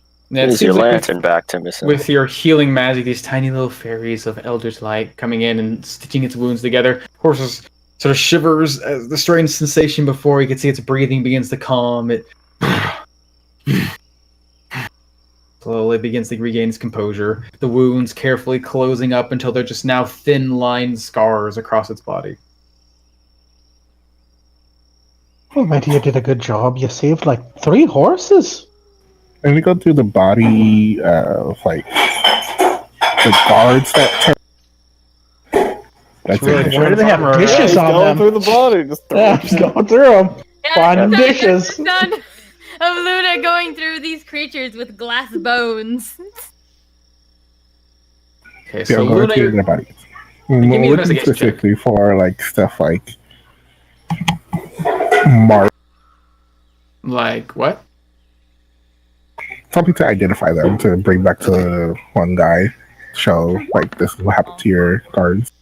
Sure, simple. I mean, simply enough. Like the first thing that'd be recognizable is you're pulling on its body, trying to pull its broken armor off of it. You can see its cloak still somewhat in decent condition, glittering with this almost like felt velvet sort of gleam to it. You remember you saw these on the Scaled Wardens before. They actually almost mimic the pattern of scale, probably hence the name. Probably make a decent marker, but otherwise you don't really find anything particularly marking about them. You notice that when you first met the Scaled Wardens, they themselves wore breastplates, but these guys have been in bad shape. Maybe the armor wouldn't make a good marker. And along the cloak, you do see a small pin in the shape of what looks to be not quite a. It looks like a scale at first, that almost like a kite shield that's round on one end and pointed and jagged on the other. But as you look at it closer, it almost takes the shape of maybe some sort of lizard's head or a dragon. Creature probably befitting of scales. So either the cloak and or this little brooch that pins the cloak to its body seem like they'd probably make good markers. Right, so I'll take the cloak and the pins, and then just like also just loot the bodies. Sure. First, how the horse is looking. Well, I think Oki looks like he's okay, but Clyde's horse took a lot of damage. But I think He's fine. Well, yeah, he's fine because I healed him a little bit. Sorry about your horse, though, Gregory. Couldn't really get close in time. Wait, where the fuck did its body go? It's alright. It ain't. It's I don't really know what it is. It's something special. Wait, is it a magic horse? Certainly ain't no. Yeah, sort of answer to my prayers. Strangely enough. That's so cool. Mitty, you've got a magical animal friend now. Isn't Mitty kind of, well, not really magic, but like, not too normal either. I think the word you're looking for is special. Not too As Samantha, normal. you're looking over this creature, now having a good view of it, without it trying to sink its teeth into your neck and claw you open. It lays with its head basically resting just above its shoulders in 2 pieces. It's sort of a sight to behold. It looks like these other creatures. Sharp pointed ears, pale skin, but its body is taut and muscled. Its arms are extremely long. You think if this thing was standing at full height with its shoulders straight, its hands would probably reach down near the middle of its shin. Its hands are extremely large. The fingers, more like claws now, maybe about like almost 10, maybe almost 12 inches in length. Its jaw is sort of twisted into the sharp point at the end, with a mouth large enough that you think, if it really wanted to, it could probably fit a person's head inside. This thing looks like it once would have been a person, but nothing like the other. It is far, far too twisted. Does its appearance seem familiar to me? Not in particular. Give me an Arcana check. As you're trying to find something that you can just gleam from this creature. Just looking at its face, it doesn't look like a person you know. It doesn't know like a particularly like a type of creature you know, but you do like somebody I ran into a couple days ago. Definitely does look. I mean, again, didn't get a good look at this thing, but in all aspects, with how tall this thing loomed, how quietly it moved, and how long those claws were. God, how long those claws were. It does seem pretty familiar, and with its mouth agape, its head rolling past its shoulders, it's missing a few of its teeth, but those teeth are long and sharp, like 3-inch long, well, not 3 inch, about 1.5 to 2 inch long, like incisors, each one meant to stab and rend rather. Yeah, because she definitely feels like she has a pretty good remembrance of that thing's face as she watched it slowly sink its teeth into her neck, completely paralyzed in fear. Oh yeah. I would say out of all the creatures you faced here, just looking at this thing, again, it was sort of a flash moment, but yeah, probably it. Yeah, then if she thinks this is the same one that fucking ripped into her neck, she just starts stomping on it, just kicking the living shit out of it. As you're pounding your foot into this creature, just hitting it again, you almost feel, it feels like you're kicking a rock at first. It's not quite heavy, but the flesh is so tough and hardened. It's like you're kicking a corpse that's been dead for quite some time. But eventually it starts to give and crack, and you can hear some of the bones inside that at this point must be twisted are giving way as each stomp carries with it a bit of eldritch magic until it just starts twisting and breaking beneath your boot.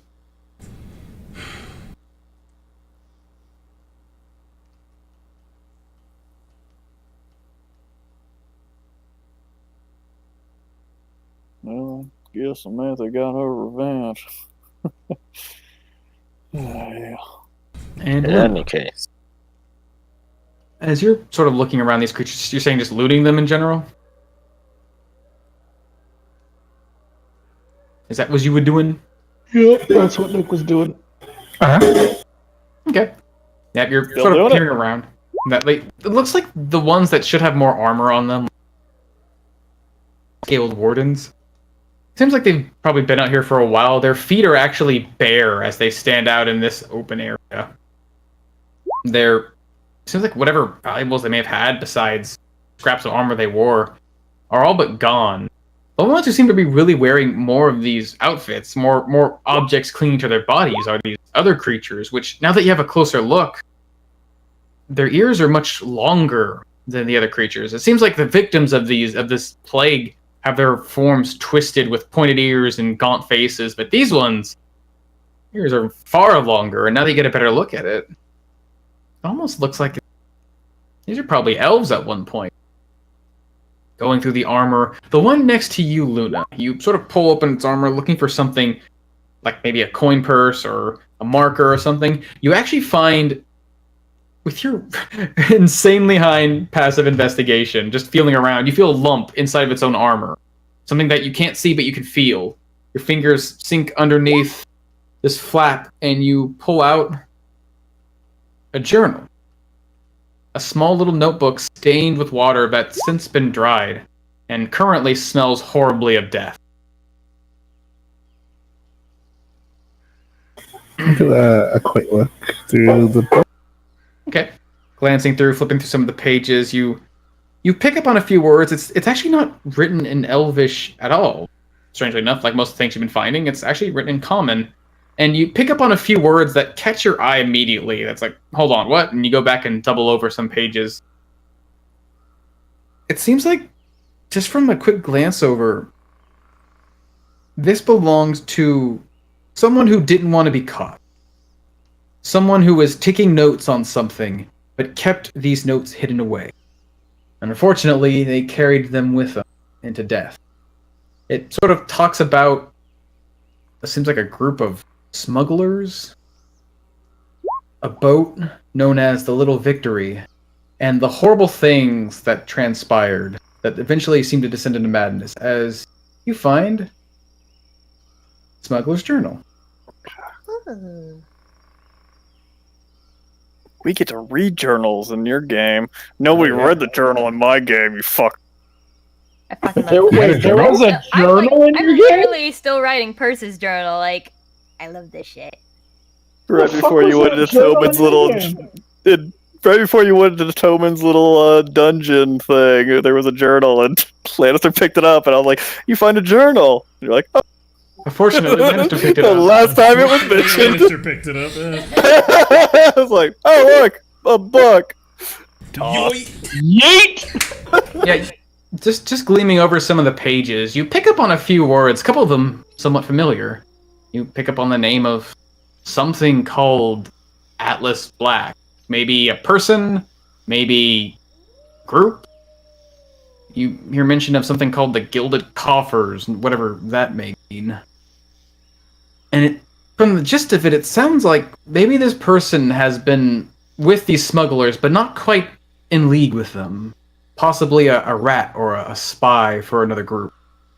And it seemed like as they were taking track of everything this group was doing, and what you might expect, smugglers, people who are dealing with things and hiding things, typically don't leave logs or journals of their misdoings. But this person, as a spy, possibly did. And as you sort of glance through, the pages become less and less detailed and focus on strange things like the behaviors of the crew until finally they just descend into madness. These harsh scribblings, some of them stained with blood, sometimes repeating just the same words.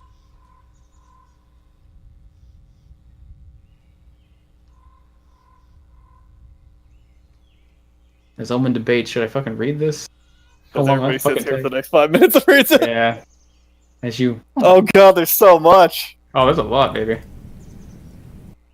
I've left it on the stream so that people can look at the vault and read it at their leisure.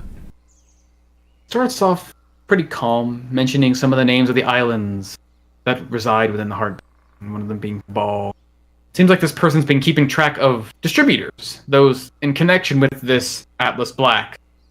But some of the words, some of the pages, even some of the sketches provided have been ruined by, seems to be the water and the weather that partially attacked the ship in its time on the coast.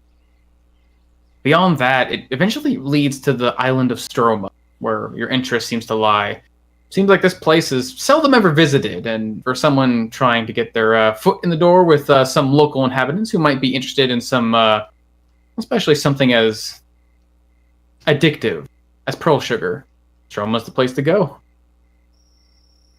But after spending some time there, and seemingly after an altercation with one of the crew members, one of them possibly finding out his nature within the crew, there was some bloodshed. And the member, known as Canair, was nowhere to be seen after that. It seemed that this rat took care of him. But shortly after they left the island, realizing this place may not be the paradise, the gold mine they thought it once was. The place seemed to be cold as winter. It seemed to smell like rot, and everything just looks like it's dying. They took off. And it seemed that this person he tried to get rid of came back. Followed them onto the ship when he should have been dead. And the next few days just scatter on into madness. Of people getting sick, people killing each other, people losing their minds within their group until only it seemed this rat lived. And it ends in nightmare. Nightmares about an island, hunger, that lead into just mad scribblings until the pages beyond are torn and stained with possibly blood, possibly mud, possibly whatever black fluid these creatures emit. And it seems to paint a picture. Someone brought Craypite to Mobia. Maybe holding the owner of that terrible burden, his journal in your hand.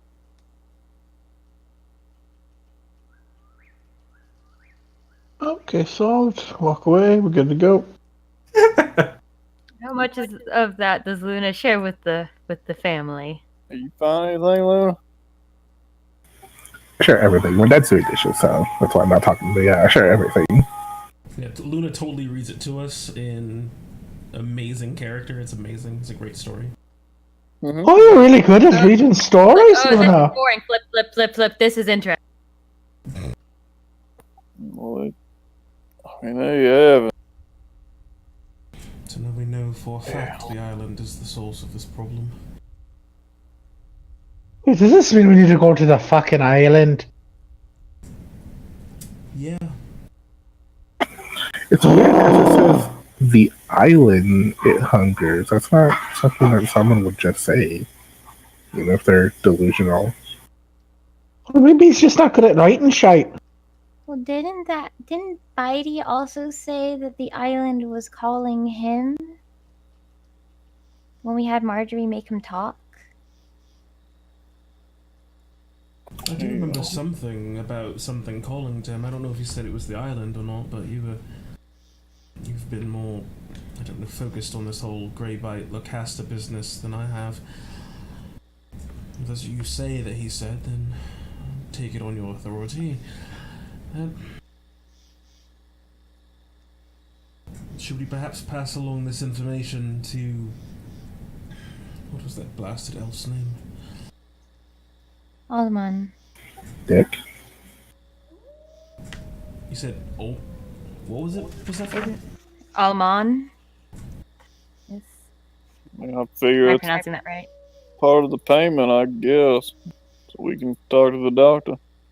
So we have to realize that this is going to be a transaction.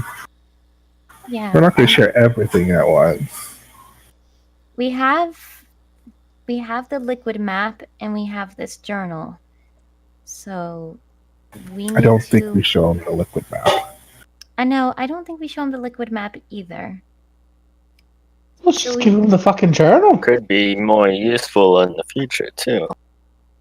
We could use the journal to see if he would allow us to let the doctor share his knowledge with us on the disease. Because at least that way we know, well, we're going to Stroma, and that way we can have the doctor tell us everything that he knows so that when we do go, we'll have a better chance at fighting it. Maybe even stopping it. How exactly would we get to Stroma? Probably a boat. I don't think any of you know how to sail a boat, though. I mean, I'm fairly certain you should have a decent understanding of that, right? Weren't you raised on a boat? I mean, it takes more than one person to drive a fucking boat. So then you tell us how to do it.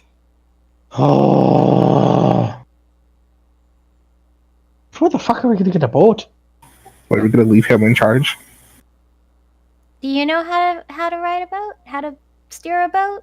You You know pilot how to a boat, Persephone. Any idiot can ride in a boat. How do you saddle a boat? Yeah. How do you make it Long go? legs. I don't know if perhaps we could get a boat from that town, or is there a closer one to the lake, Gregory, or...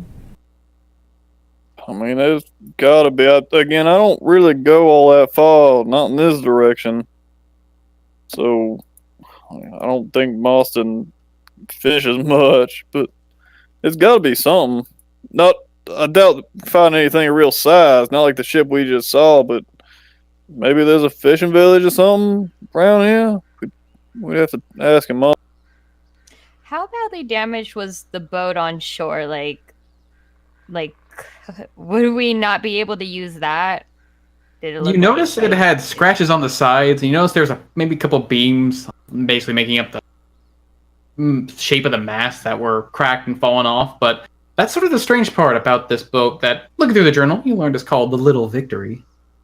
It seems like this ship is actually quite hardy, especially for a keel boat. These things, if they're ever wrecked on a shore, would normally be destroyed, but maybe it's just the work of elven craft. It looked like it was pretty well held together. You was able to climb up and walk around without feeling the floorboards give beneath you.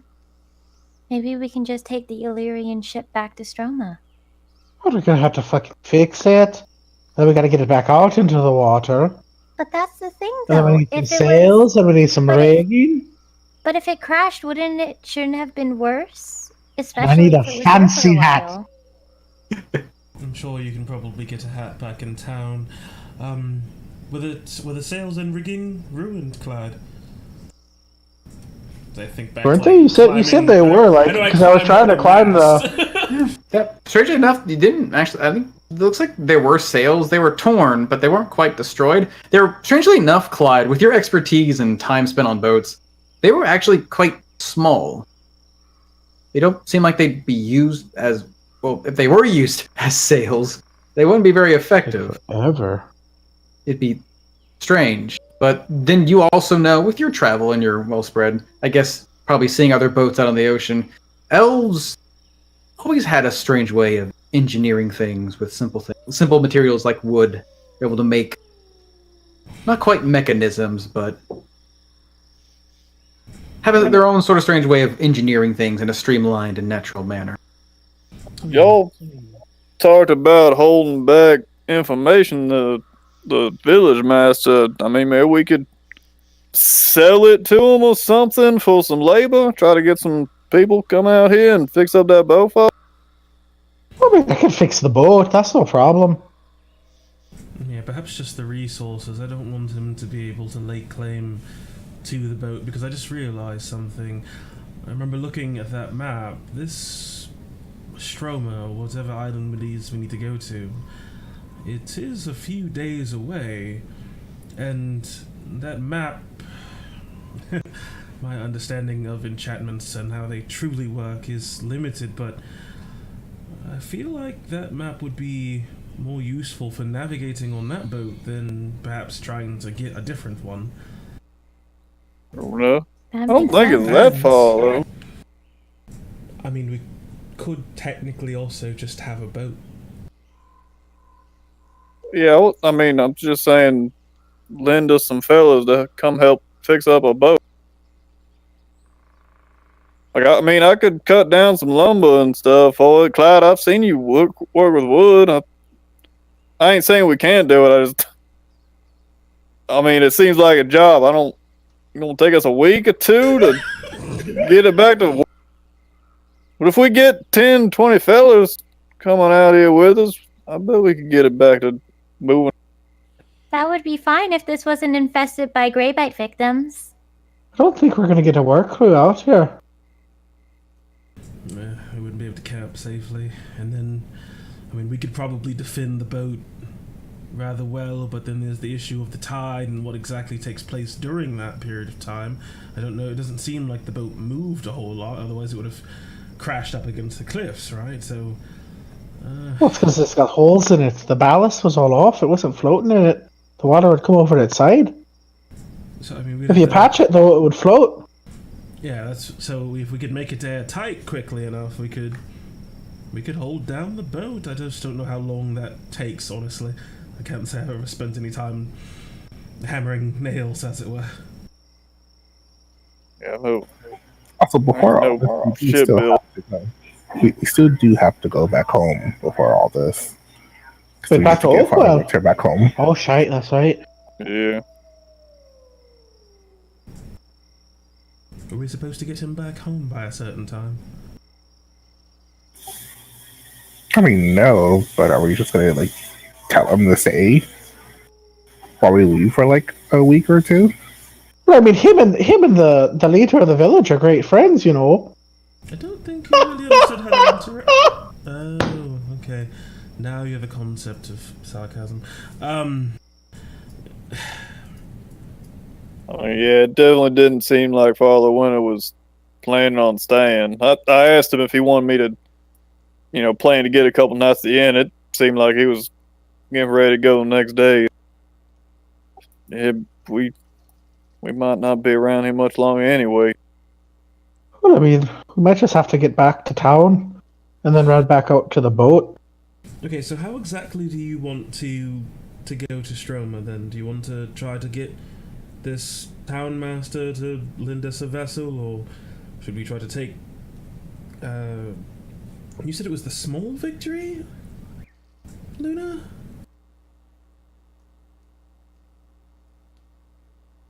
Tiny victory? Some sort of victory? Whatever that elvish thing was. Do we want to try to take that? We could repair it, perhaps take it under our own. It seemed like the voyage was pretty long. I don't think it was there and back again that quickly, Gregory. Having such a magical way of navigating might make that much easier for us. I mean, on the sea, I don't know. I thought you could move fast on the ocean and walk in them. That's true. Especially if you got a good wind. I thought the island was, only like 30 miles or so out from the shore. I might be wrong. I can't remember. I didn't think it was too far from Marsden. It's about 4 days, if this is anything to go off of, because they were on their way here on the 6th, and they hit land on the 11th. Oh, hell. That's 4 days with a much larger crew than the 6 of us plus Mitty. Because I don't think the ship can sail itself. That would be most impressive. Was that them drifting, though? Most of them trying to kill each other. Is it really a lot of work to run a ship? Couldn't you just turn the sails towards the wind and just let it go? Well, I mean, it kind of depends.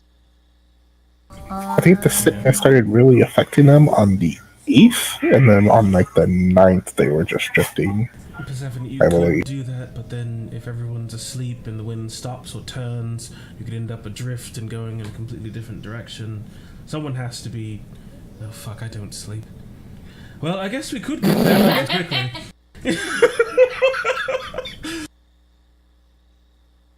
I mean, one way or another, we need to get back to Marston and see what we can learn, see what Father Winter wants.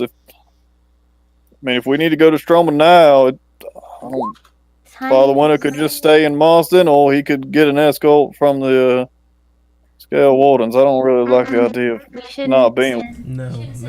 I don't trust those people that get them from the wood. Two of these I people don't look like they think were Jody would Wardens. be very happy. Yeah. What I didn't happens like the if idea either. Yeah, no, what if Father Winter goes back with the wardens and let's say he does make it? Everyone's going to be asking what happened to us. Scaled wardens get paid.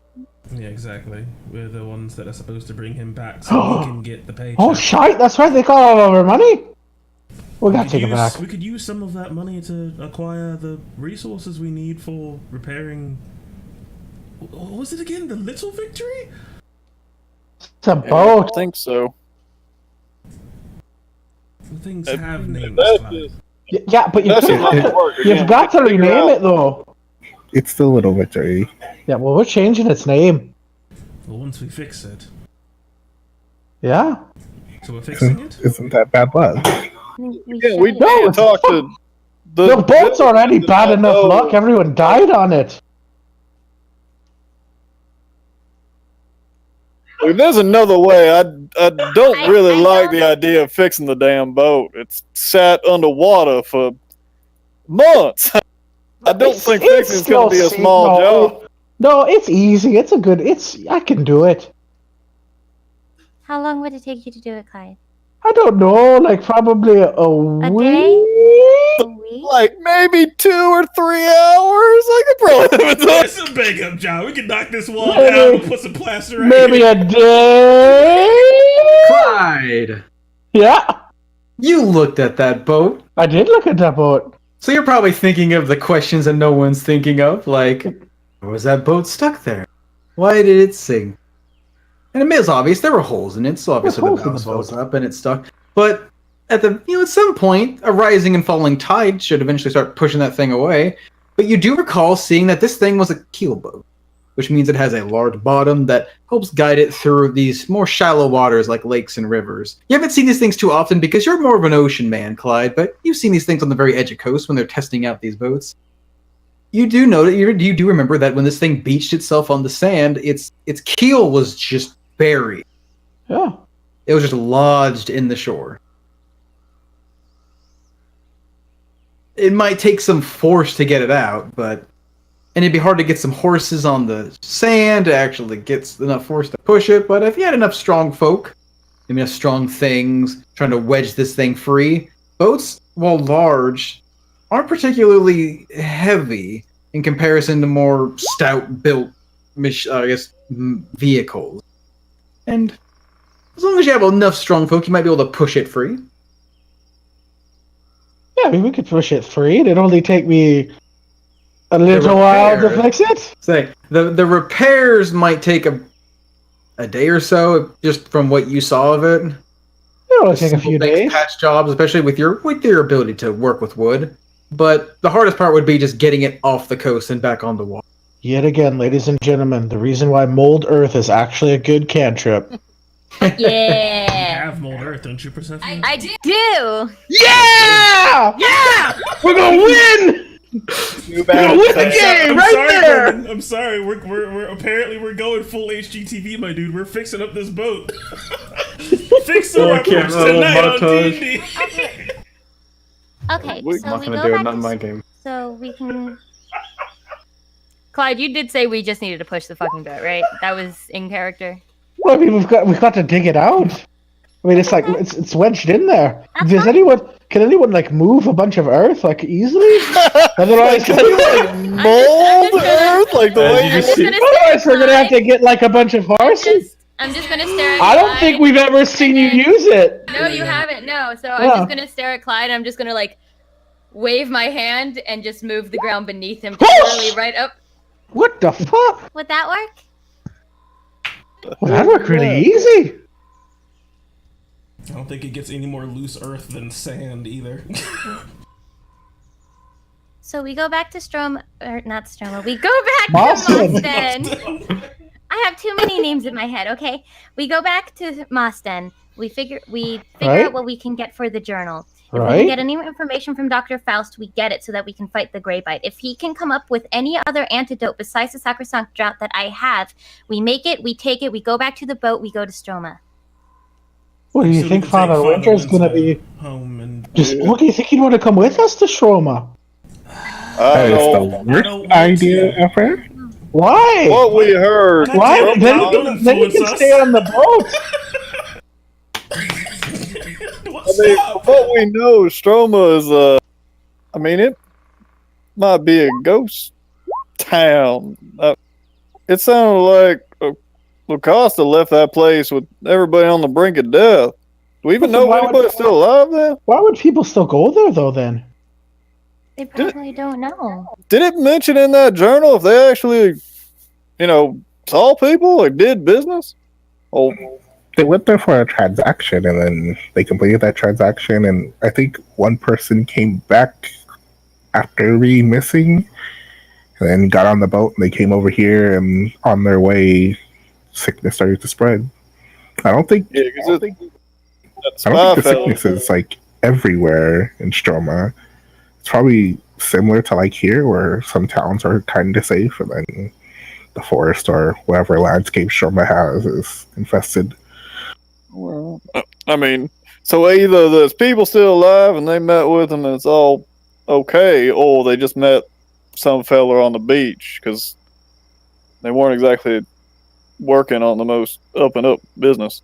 That's true. They didn't mention a town. They just said that they Like if got a they just, transaction. if they just said, "Hey, you and me, let's meet up on the beach." Boston's probably one of the safest places for Father Winter since That's they what have I was that thinking. strange. It would take too much time Ward. to take them all the way back to Oakwell and then come all the way back to the edge of the Heart Basin and then sail to Stroma. Too much time would pass. The illness would spread. I mean, I think we should just go and ask Father Winter if he's okay with staying there for a few days. Yeah. Nah, we don't need to tell them. We'll just leave them in the dark. We can't just leave him. I'm What- pretty sure you get in That trouble don't if you seem do that. Do you plan to just ignore him the entire time we're in Mosden before we leave out for Stroma? Because I don't think that's a really good idea. I mean, I think that's the best bet, though. If we can get Father Winter to hang out in Moss, maybe even learn some things while we're gone, He just just in works case with the doctor. whatever we do goes south. Clyde, you're going to need resources, right? So that we can aid you in fixing this boat, though. Do you think we can get timber and stuff like that from Moston or from the surrounding areas? There If they are have lots of horses trees. they can trade for, we can drag these logs and timber back to the boat. nails, all the other resources we need. I don't know if we You have know, the all I would coin need would for be it. some nails and a hammer and some pitch. I don't need logs. It's just some If bite we need marks on the timber, thing. I can get us some timber close. It's easier than hauling it and for moving things. I mean, we've got horses. We've got 4 of them. Yeah, I know Nero ain't here right now, but he'll be back and he can haul like a song. Yeah, your horse did seem rather larger than Phobos. Can anyone sew? These hands ain't good for sewing. I mean, Samantha did a good job cutting and repairing the hem of my dress for the Monarch Festival, kind of. I tried my best with that effort, but I can physically work a needle decently. Oh, we'd have to patch the sails too. So we need what? Fabric for the sails and some pitch to seal up holes and whatnot. And I can get the lumber here, so we don't have to haul it. Yeah. I mean, there's also like planks from those little boats that are on the side. That's true. True That's enough. Salvage stuff. All It's right. In a at the wagon. place right now, it just has to work, right?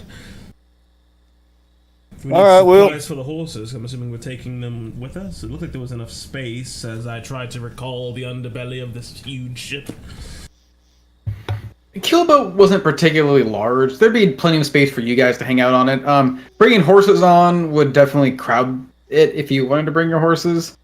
I would also say, with enough insight, thinking about this, this place is pretty dangerous where you're at. We just leave our Wanna bring horses them in town.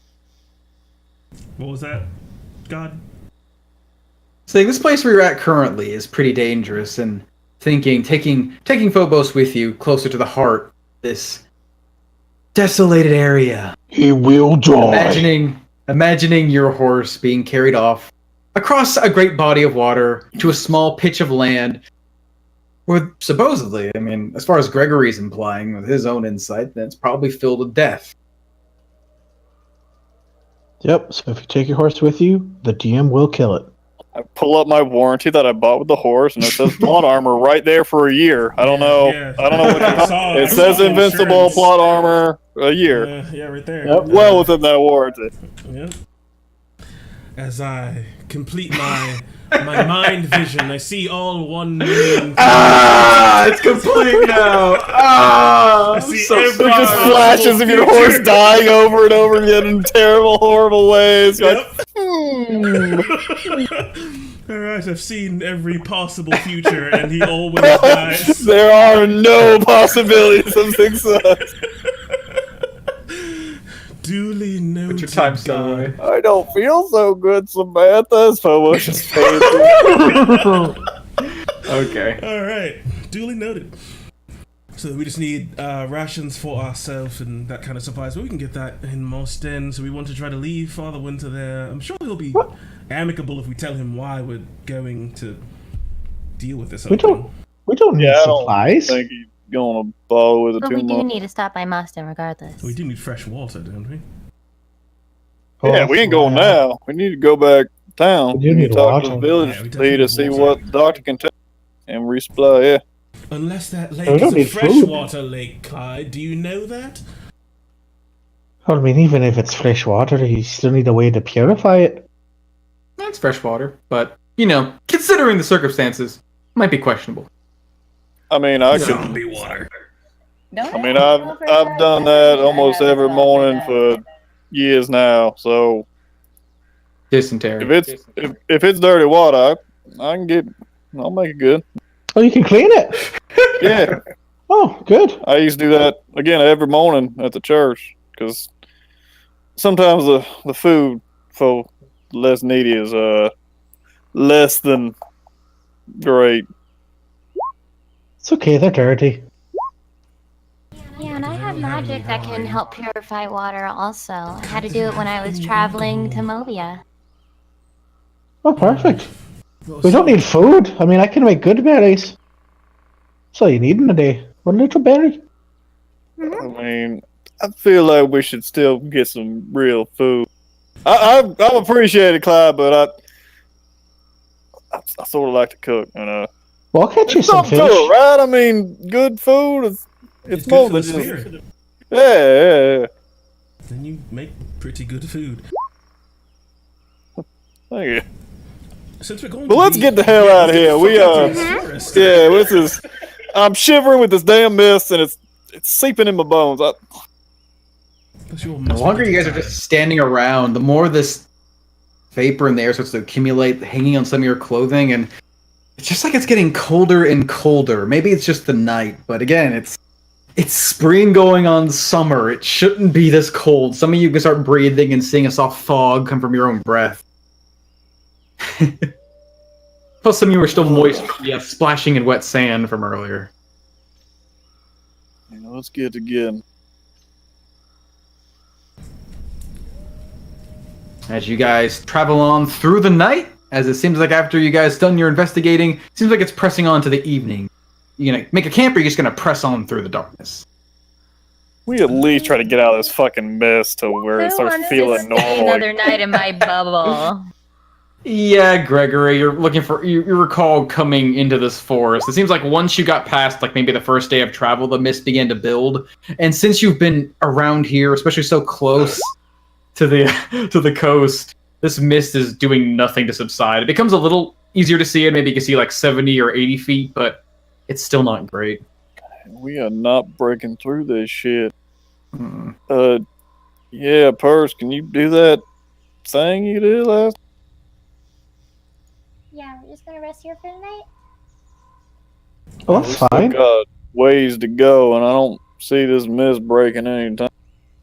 Did we see any rises or anything on the way, like making our way through this forest? Any like changes in elevation or anything like that?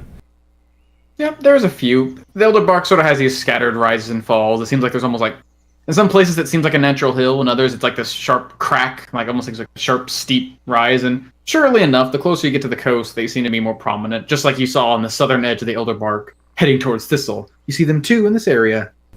Yeah, can we go over to this so we have a better vantage point? Over there, there's a slight rise. We can look down in our directions. Let's come up there. And I'll call Nero back in the morning. I just can't do it right now, and that'll thankfully speed us up a bit getting back.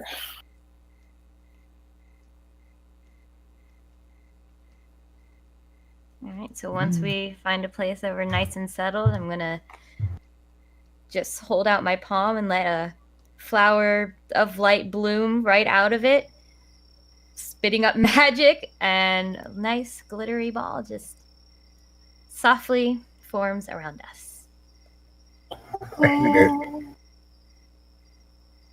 Okay.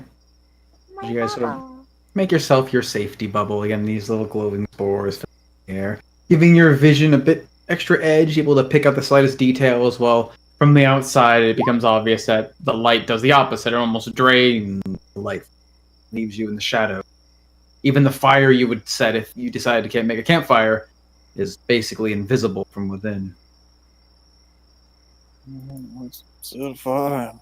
Get some rest. We should certainly keep some watches, though. Guess I'll take the first.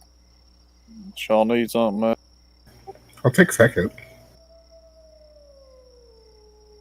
Last watch. I would put a thing on me, but I'm just a giant purple circle. It's on top of me.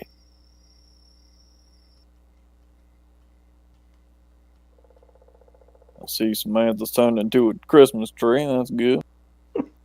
Getting yes. I got you. But winter was just a couple of months ago. It's becoming summer now. Ah! Chief and Clyde, you want to take a watch? I need somebody. Samantha's got third, no? She Samantha sort never of stays up.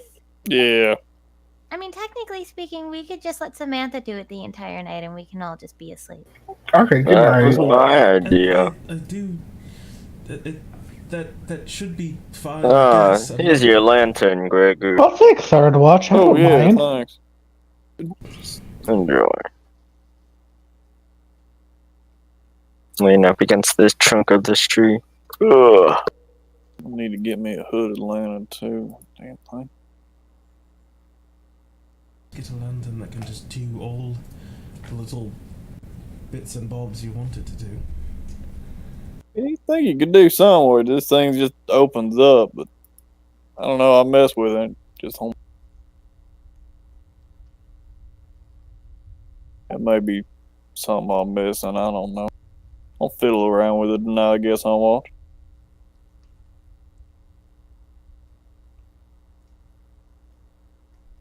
Alright, well, y'all get some rest. Samantha, I'll keep an eye out.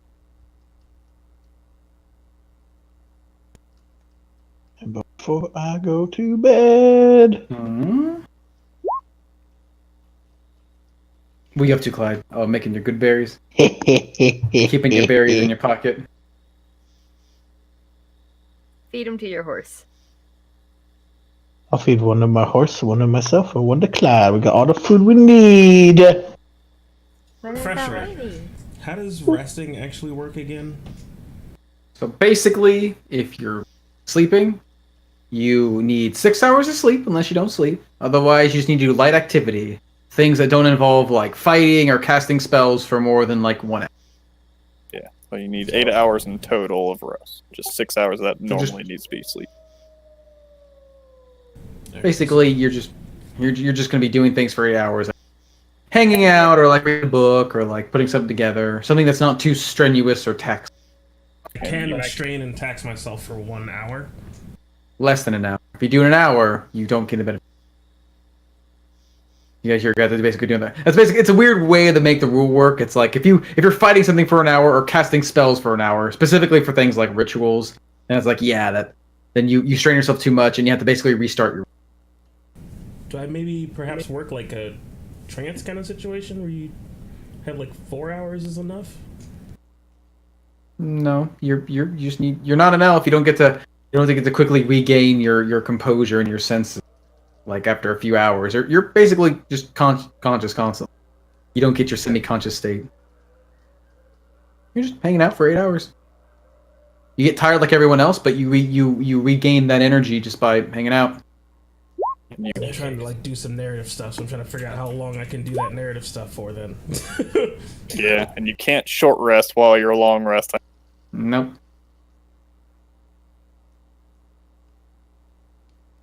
$30 minutes of practicing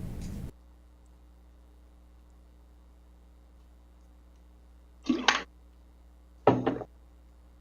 Just depends on what you're doing to see if it's strenuous or not. I'm casting magic, so like that's strenuous. Oh, yeah. Mm-hmm. Even if it's like small things like cantrips, it's pretty easy to do, but if you're going to continuously do it for a while, then you're not really resting.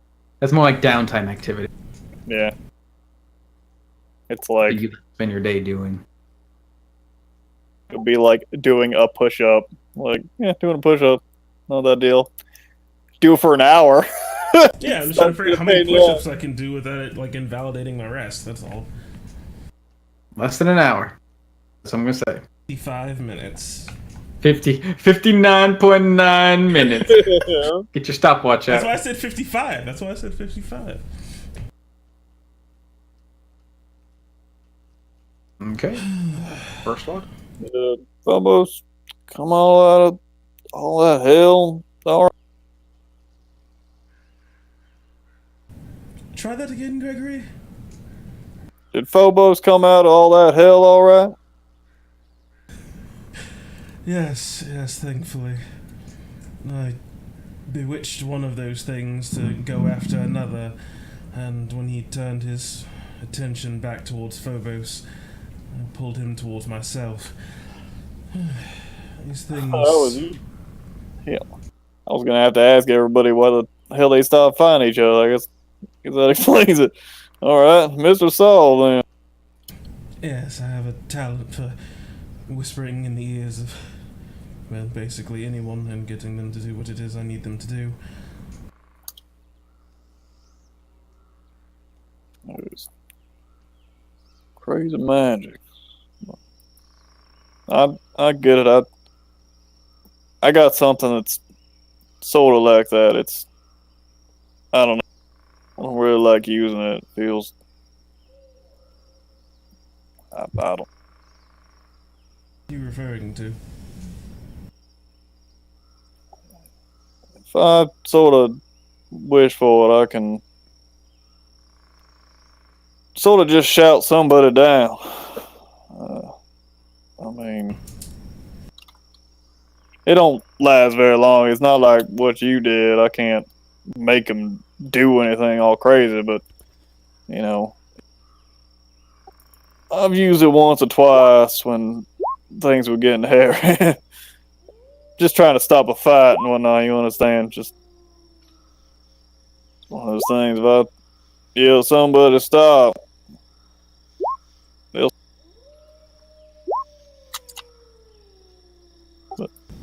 Like, I think I have an idea of what it is you mean.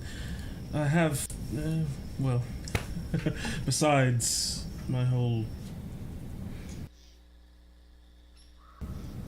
it seems, arsenal of weapons, I do have quite a lot of magic that involves making people do what it is I need them to do. I think I know what you're talking about. It's for people with a strong connection to divinity to be able to compel others.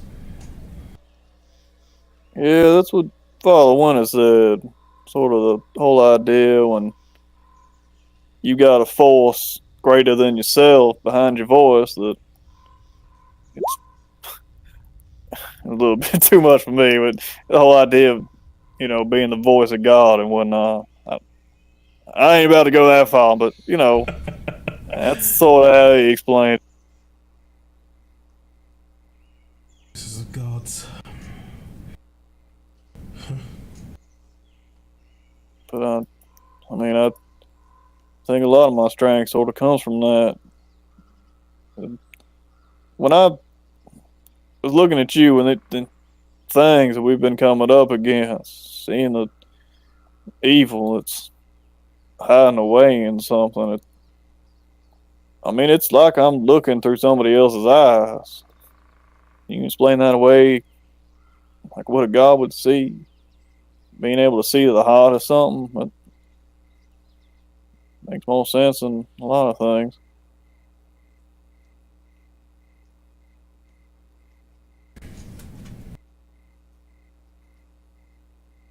You can see into people's hearts with a gift from Evandra.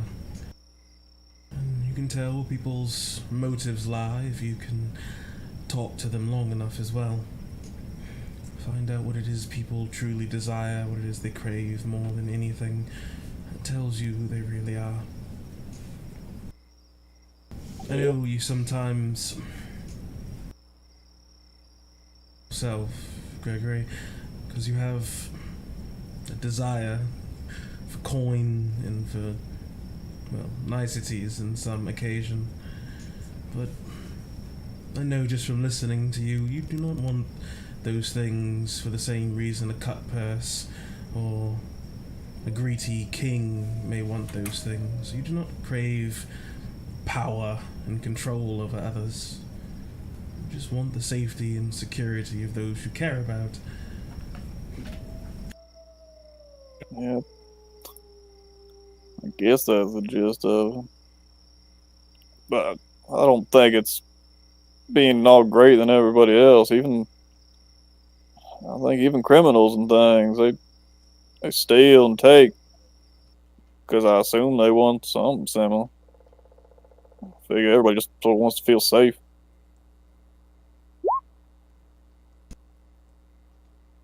I mean, there's obviously evil out there. There's plenty that want to take just for the joy of it, I guess. People are greedy. Yeah.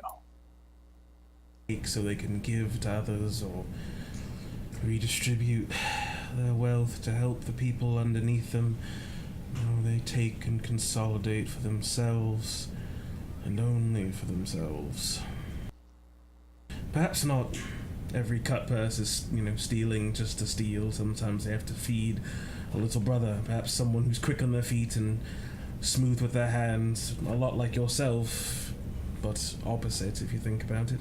Maybe they have little ones they have to feed and they can't, and that's fine.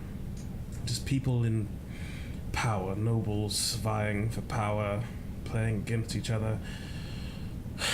It's more common than you think. Politicking, that's an evil I can't truly stand. I ain't even gonna pretend like I know how that stuff works, but I'll tell it. They're the ones that give us houses and make sure things don't wander into town to eat us in the middle of the night, so I don't know. People, nobles, gotta be doing something right? At least we all living in caves. I mean, the mayor's, he's a upstanding fella. As far as you're aware, but you're doing a pretty good job with Oakworld, all things considered.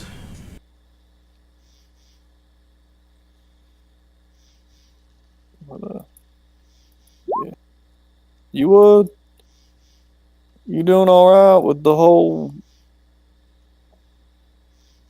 I sort of look around the group. Make sure nobody's awake or anything. Nay, I'm a horse. It's... Well, honestly, I still have this thing on for your sake more than my own. I know it unsettles you to see me in that state, though it's much more comfortable for me. Okay. I mean, it ain't... You ain't getting used to it, is he? Like, it ain't getting worse. Is it? Worse? What do you mean worse? You know, the whole thing with snakehead and stuff, you know.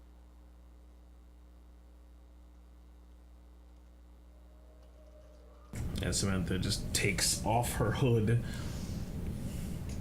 and then takes off her mask. All the snakes are just kind of looking at you, like just a little cocked to the side. What exactly do you mean, Gregory? It's not getting worse. I can literally just about see behind me. That ain't something you get comfortable with, though. I mean... A little disorienting at first, to be honest. I mean, one way or another, we get you back to normal. Just let me know if it's getting worse, though. I mean, if you... Yeah, let me tell you something. You don't understand. I've been wearing that mask since the day you rescued me. This isn't something that has just suddenly occurred. The only difference in my appearance is this, as she casts Disguise Self, and you can see just for a moment the snakes all just seem to kind of coalesce back together, seeming to lay against each other once again, stop moving, and you just see her green skin, her yellow eyes, her seemingly slightly sharper teeth, and just her black raven hair. I get that it happened to you when that them cults attacked, and your god did that too. This is how I was born. Well, besides the hair, obviously, I've been green that's what all I my meant. life. I know. I didn't realize your people were Yanti, but yeah, I'm talking about the hair. Okay, good. I was just making sure we understood each other. And this is honestly where I come from. This would be something revered, not feared or repulsed. Closeness to Medusa is something to be lauded. My skin being more scaly and green is because I am of royal blood. People who are further from that path look more like yourself. That's why I said there was someone in Oakwell, as a matter of fact, who only had just a few scales behind the eyes. not a lot to him. He would be just a normal commoner distant from the god-touched bloodline like myself. Oh, all right. I guess I didn't understand. I don't know. You were. I don't know. I'm sorry. I just thought you were upset about the whole snake thing. Also, I get that. I mean, I don't get it. I don't really know beyond T people. That's understandable considering how far of a journey that would be for you. Yeah, I mean, I've heard stories. They weren't. They didn't usually show your people in a good light or nothing. I'm making an ass out of myself. I just want to make sure the whole thing was all right. You weren't getting sick or nothing. Saved my life time and time again, keeping me alive on that doctor's operating table through waves of agony. You're fine. And there are Sorry things. about that. It's yes, our cultures are different and our histories are colored, to be certain. But it was not so long ago that elves, dwarves, and humans were all at each other's throats. Look at him. I can't even tell what he's trying to fucking sing though. Yeah, don't worry about it. I just want to make sure. I'm gonna see if I can get this damn thing open. I'm just gonna start tinkering around with the fucking lantern. Not really know what the hell I'm doing. Just seeing if it opens. Yeah, it opens. It sort of has this portcullis sort of front to it, where it looks like you pull up in the front actually and mess with the wick and close it. Yeah, I'm just saying if you could just take off the top so it's not directed anymore. Seems like the actual framing of this thing makes it so that it's really the only escape. If you took the top off, it would allow light to escape from the top, but it would have no focus point, and thus it would just sort of spread maybe about like 20 feet, and maybe 20 feet after that. Okay. Like it'd be like a torch at that point. Yeah. Look at that. Good deal. Yeah, I think I got it. All right. You still have those goggles I had made for you, right? Yeah. No, they great. It's just if we got Javen over there that he can't really see without it, and I figured. Oh, really? Yeah. I didn't realize that. I figured I figured since he was a. Yeah, I'd just use the goggles if we were fighting in the dark. Javen sort of be out of luck. I figured I'd keep a lot of.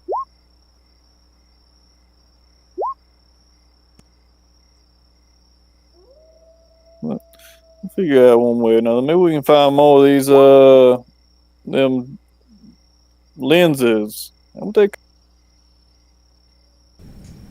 Perhaps. But stone, I don't think, is all that common to my memory. Figure. Common. Well, Austin's got some weird stuff, and we ask him. One way or another, though. Yeah. Again, I appreciate it. Didn't know he couldn't see in the dark. Now I understand. Good. Yeah. All right. Look, Gregory, are we good? Yeah. I mean,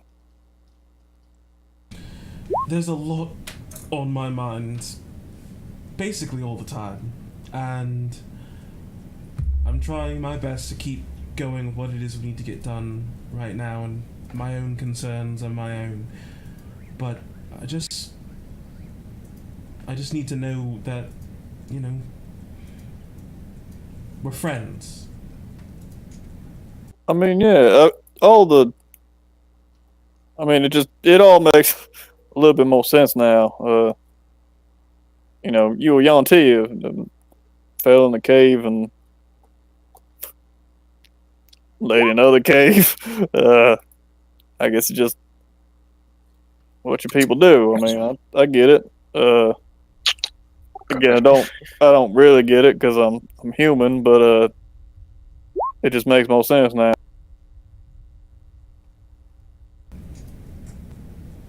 Oh, you're referring to. I see. Yeah. I don't really have the stomach for that stuff, but I understand. And we good. I want to help you. I'm sorry. So you like the snakes? Like, even if we got this thing done and your god didn't need you hunting for revenge or nothing, would you keep? These snakes are, for me, a crown. Right. Alright. Yeah, alright then. But no, we good. I don't completely understand, but we good. Okay, good. Honestly, the only thing that ever offends me, or upsets me, I guess, is if you stop yourself from... what's the right word? Learning, I guess.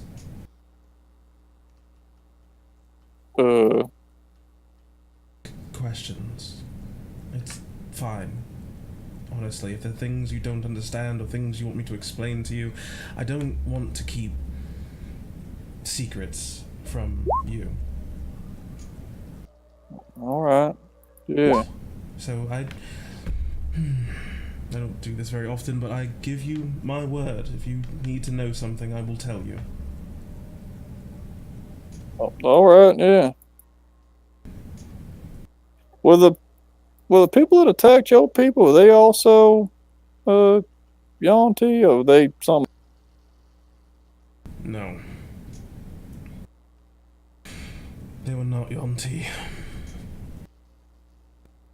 They like scorpion people or something?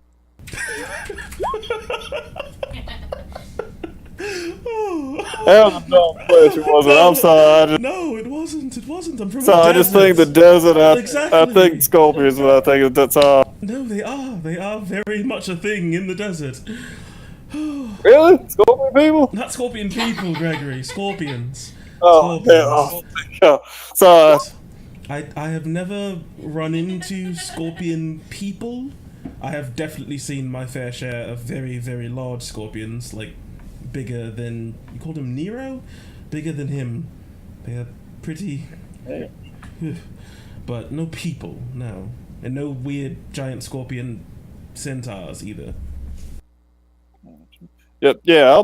I mean, no, they. A lot I don't understand, so I'll ask. But it's fine. Also, I'm getting a bit tired. You mind if I get Luna to switch out with? We can talk again later. Luna. Hey. You mind switching out with me? Oh, you are to throw your sword at me to wake me up? Look, I swear it would have worked if it just hit the damn thing. That's one way to ask Gregory to whip it out for you. Oof. No, it's just... I feel I'm on the bed. Hello, Will.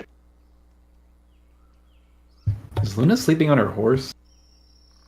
I don't think I just never moved. I was like laid on my horse. I just never moved the character. throw up my bedroll.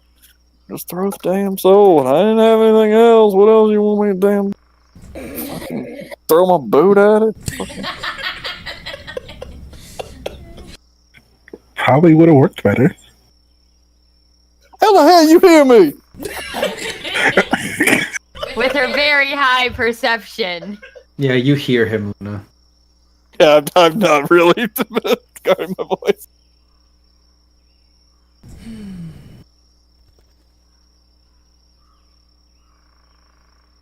I'm gonna pull out the journal and like all the smudged parts and see if I can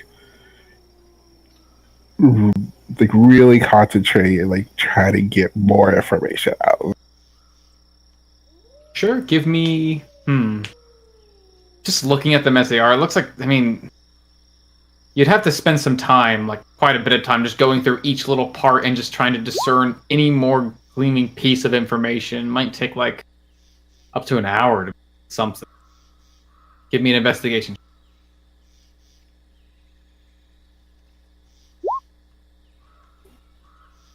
You don't get a whole lot.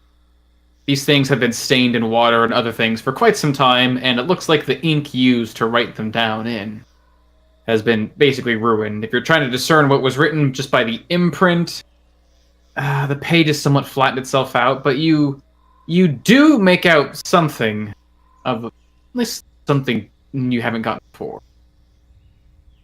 You get a name of the journal owner, something of at least a title of sorts, something written in one of the corners.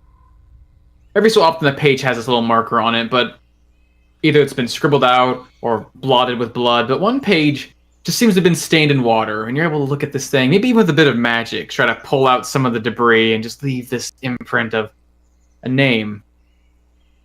You see the name of Coin Clipper.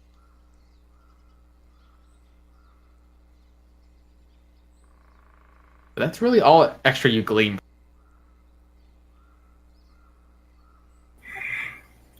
Okay, then I'm gonna be looking towards the darkness, see if I see that one person again.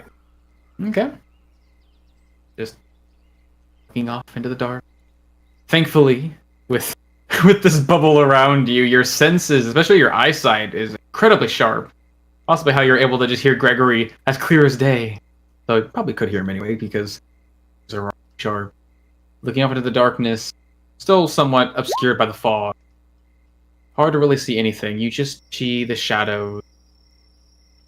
So often shiver to and fro. Maybe the moving of the moon above your head through parting clouds, giving them semblance of life, but nothing really among them. Save for the occasional shape. Just stepping through the trees silently. You've seen them sometimes before, Luna. In places like this, where death and gloom are ever so present, you just see the slightest image of a person stepping to and fro from the trees beyond. But they don't seem to pay you any mind. Maybe 1, 2, 3 of these black silhouettes just walking, but they make no sound in their steps. They do not disturb their environments. They just seem to be walking through the trees. Some of them you can actually make out a definite shape to their design. It looks like they have something worn on their back, something billowing behind them, maybe a cloak. And they wander to and fro around the trees, sometimes doubling back as if lost. Others among them are these teeny tiny, not tiny rather, normal sized men, but they look frail, thin. They walk with a very graceful gait to them. It seems like all these shapes are searching. Cannot find what they're looking.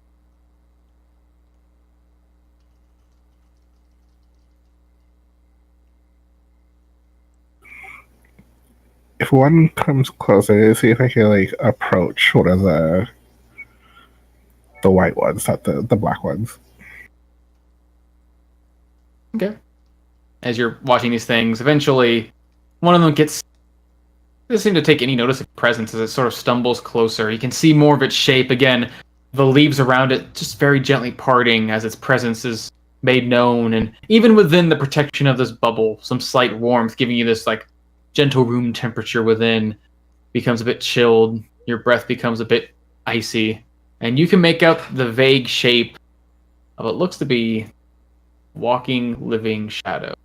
But this one seems to be one carrying a cloak on its shoulders of billowing miasma. It steps close to the edge, and you can make out some slight semblance of a face within, although every so often a flash of detail becomes marred with what looks like a skeletal face and claws. As you notice, even in this darkness, there's a semblance to its face, a rugged but once twisted form.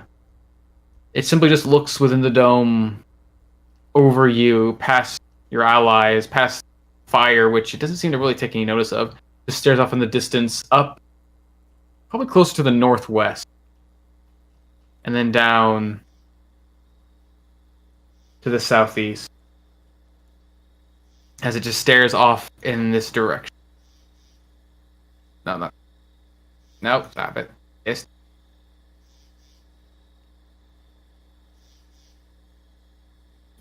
This thing is creepy, so I would say, like, slowly, quietly, like, back away. Just, like, let it go away. Begins to walk away. Quietly walking away? Yeah. Give me a stealth check.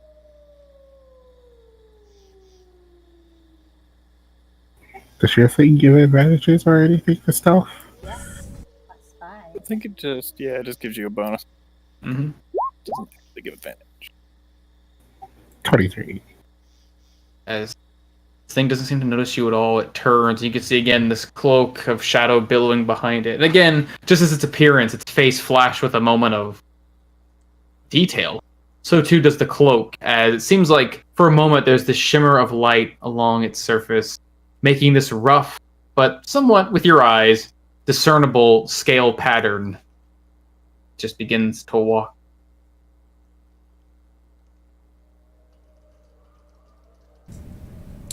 What you doing, Luna? Just, talking to dead people. Oh, okay, yeah. That's normal for you, I guess. But Samantha, you're the only one she's talking to. Yep, dead all along. Oh, I saw the weird spirits the last time, right? Because I went up to the edge of the bubble with her, and could see the ones in the distance and the one really big one, and just kind of left that alone. Mm-hmm. Yeah, but she was staring you dead in the face when she said it. I'm just talking to dead people. And she hasn't said a single word. Jesus, don't do that.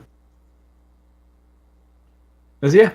Eventually, you see these shapes sort of go farther and farther away. Eventually, you're sort of left alone in the dark. The soft glowing spores in the air being the only light, along with the fire. The comfort of light in the dark.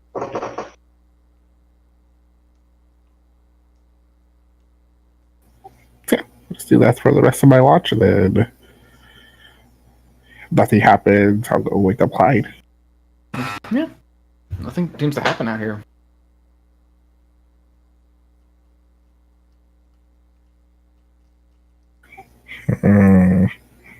Isabella Luna prankster. Just kind of nudge Clyde with my foot. Clyde, wake up. Step on his tail. Wake up. I was going to step on his tail, but that's too mean. Good morning. Is it morning? It's like just cresting over the edge of morning. Like it'd probably be 1 or 2. You guys basically set up camp, basically going into the dark of evening. So when your rest would be done, assuming you're not interrupted or delayed, it should be like early morning, like 4 in the morning as you're getting around. So yeah, it's like just barely in the morning. It's time for your watch. Samantha's awake. She's just using her stick. She's resting her eyes. Like, are all of the snake's eyes closed too? Nope. One of them's watching Luna, the other one's watching you, the other 4 are looking around the camp. And then once Luna seems to actually go to sleep, the one that was watching Luna stops watching Luna and continues to look around the camp while one watches you.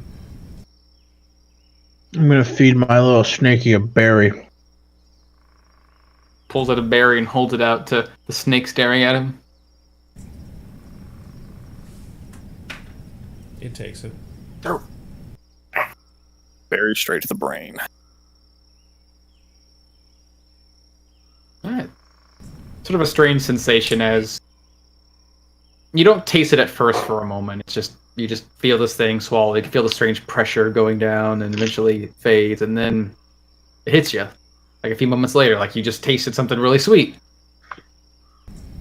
You just feel invigorated with the strange, excitable magic that seems to keep Clyde at full energetic attention at all times, with a steady diet of good berries. Suddenly become Irish. Yeah, if you eat enough good berries, you just become Irish. That's how it works. Mm-hmm. Yep. Well, Good berries are actually just potatoes. They don't tell you this, but that's what they are. Yeah, they're concentrated potatoes. yeah. It's like eating Actually- 100 potatoes. They're Actually, potatoes. they're the roots of a 4-leaf clover. So Oh, God damn it. That is actually a leprechaun. Thank you, Clyde.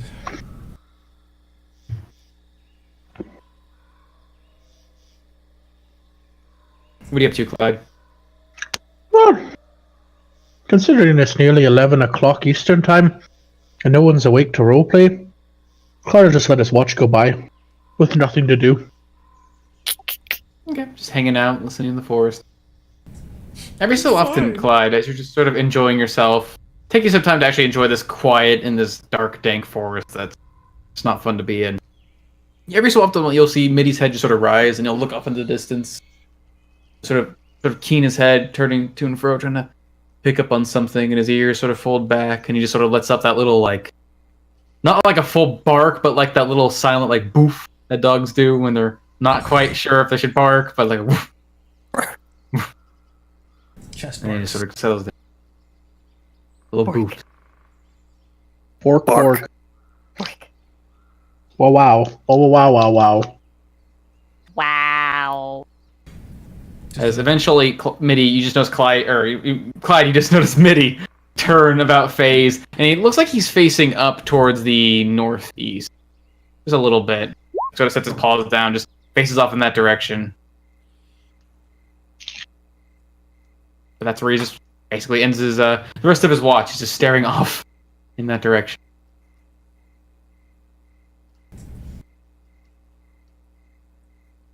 Persephone!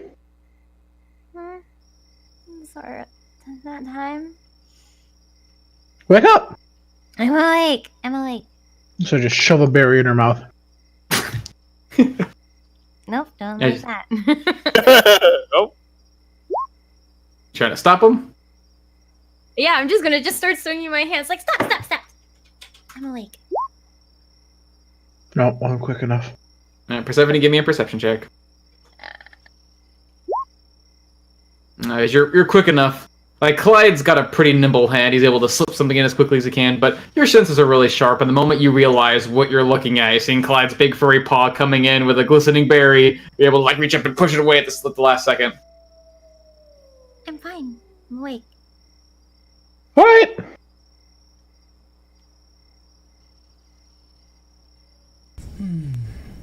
Morning, Persephone. I don't want a whole lot, but you have that really good spiced rum, right?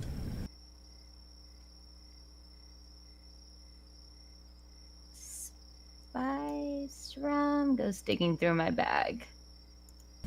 There's Yeah. also a map. Dead animals, Oh, you got yes, some yes. money. yeah. There's a bottle of rum. Yeah, you know, Oh, I empty. just pull out a couple of roots and animals and a jar of bugs and Oh, yeah. Hobgoblin's head, don't know how that got in there. Thank you. You forgot earless hobgoblin head. Thank you very much. Oh, wait. Actually, I was going to use this. I'm gonna try to clear a space on the dirt. I want to try to look at the map using the magnifying glass and see if how detailed I can get a look of Stroma. Okay. Yep, you clear enough space to begin to pour the liquid. At first, it doesn't seem like it's working because the liquid seeps under the ground, and as some of the images begin to form, you see it just sort of fades and becomes this muddied image, sinking and swelling into the dirt. But as you continue to pour more and more, it begins to pile and puddle until eventually, although somewhat kind of messy, you do get the map. And you pull out this glass, pull it over to where you think you see Stroma. And you don't get quite a detailed view of it, actually. You get the general shape of it, of sorts, but nothing really written about it other than like how far it was away from the ship when they're planning on docking. It seems like, and strange enough, as the map is sort of coming together, you once again see like the path that the ship is taking, going through its route once more, and it's almost like as you pour more water on to refresh it, this moving image continues to basically loop in a way, as if whatever you're seeing is sort of fixed. But do one moment, looking as closely as you can. If this will let me. You. Let me! A pretty good view of the island of Roma, enough so that you can basically see the general shape of this, maybe somewhat geography of this little spot of land, to a degree, though you don't see any landmarks, you don't see any names of places or locations, you just sort of see the general map.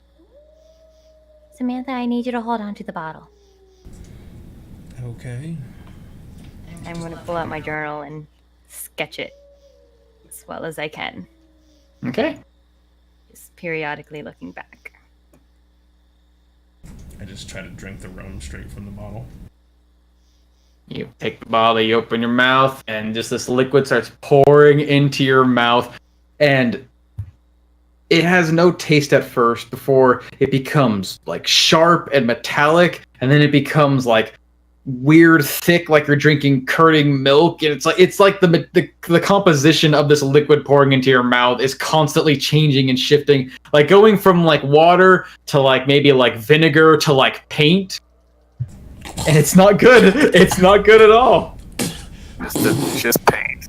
I said hold the bottle, don't drink the map. You turn and you spit and spatter some of the stuff on the ground. You can see spots of what looks like to be a replicant of the map appearing in this weird mosaic. All right, here, just take some more map as I pull up some more map for her, so you can quickly give me the glass. At what end of the island does the boat like go to? It looks like the boat reaches up. Here, actually, can I do this? In the GIF version of the map. Yeah, right. Like he's got it. Path or some shit. Hey, it's coming to roll 20 soon. Will I use that feature? Probably not. It's a boat. Come on. Coming from the dude using fucking layers. I could totally believe that you would use the GIF feature. As the boat seems to come up to just about, looks like this little cove here, lingers and then starts coming back here, and the names surrounding it continue to fall off as it drifts away.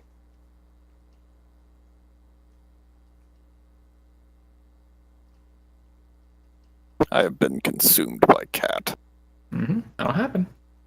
Perfect. So yeah, she takes her journal and gets as good as the scribble as she can of what she sees of Stroma, and then just a quick line of the ship's course. And you said she can't. There aren't any landmarks, so she can't see the geography on it. It's just you can make out like rough geography things you can probably see from the outside of the island, but like there's no names of places, there's no known like locations or settlements written. It's just an island. Right, but can she see like?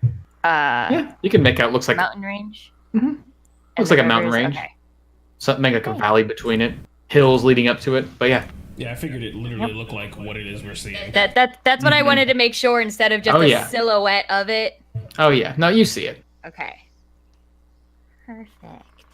Perfect. Okay, good. She reaches for the glass. Okay, I smack your hand away again. No, I'm still sketching. I'll give it to her when I'm done. It takes you, I mean, if you're going for like how as finely detailed as this map is, it's probably going to take you about an hour or so just getting every nook and cranny down. No, Should be not waiting for a every, while. just not every nook and cranny. Just a general like, okay, there's a curve here, there's a curve there, there's mountains here. As bad as my mountain. It's like a crayon drawing of like, here's the mountain, here's the coast, here's me smiling in the ocean. It is There's like a Persephone. crevice here. Here's Lucasta, she's my friend. Yeah. Fuck you guys. Yeah. There's like a little evil skull over the island. with This is some the bad man, I crossbones. don't like him. Stop it. Yeah, there you go. Yeah, and but maybe about like after 20 minutes or so of making a very rough drawing, just trying to get the general shape at the very least. It doesn't take too long, and finally you have a replication of the Bapostroma. Albeit pretty crude. Yes, that's all I need for my conspiracy charts. And yeah, I'll just spend the rest of my watch just kind of circling around my bubble, seeing if I can pick up on any herbs or any life that could be left. Give me a perception. A what? Perception check as you're just looking around.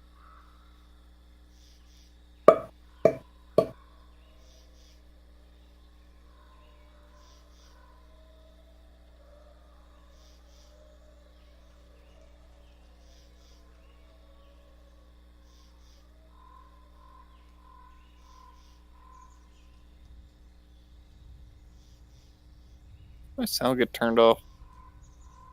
No. Oh. Everybody just Yeah, went silent. waiting for Omen to tell me if I found anything. Yeah, I'm just drinking rum, so I have nothing to say. It's so good.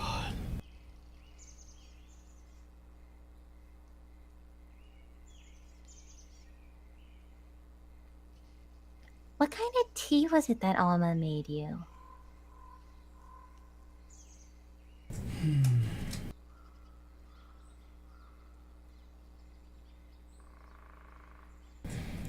I asked for one kind, but I guess she didn't have that. I don't know if it's not really common in this part of the world, but she gave me something else.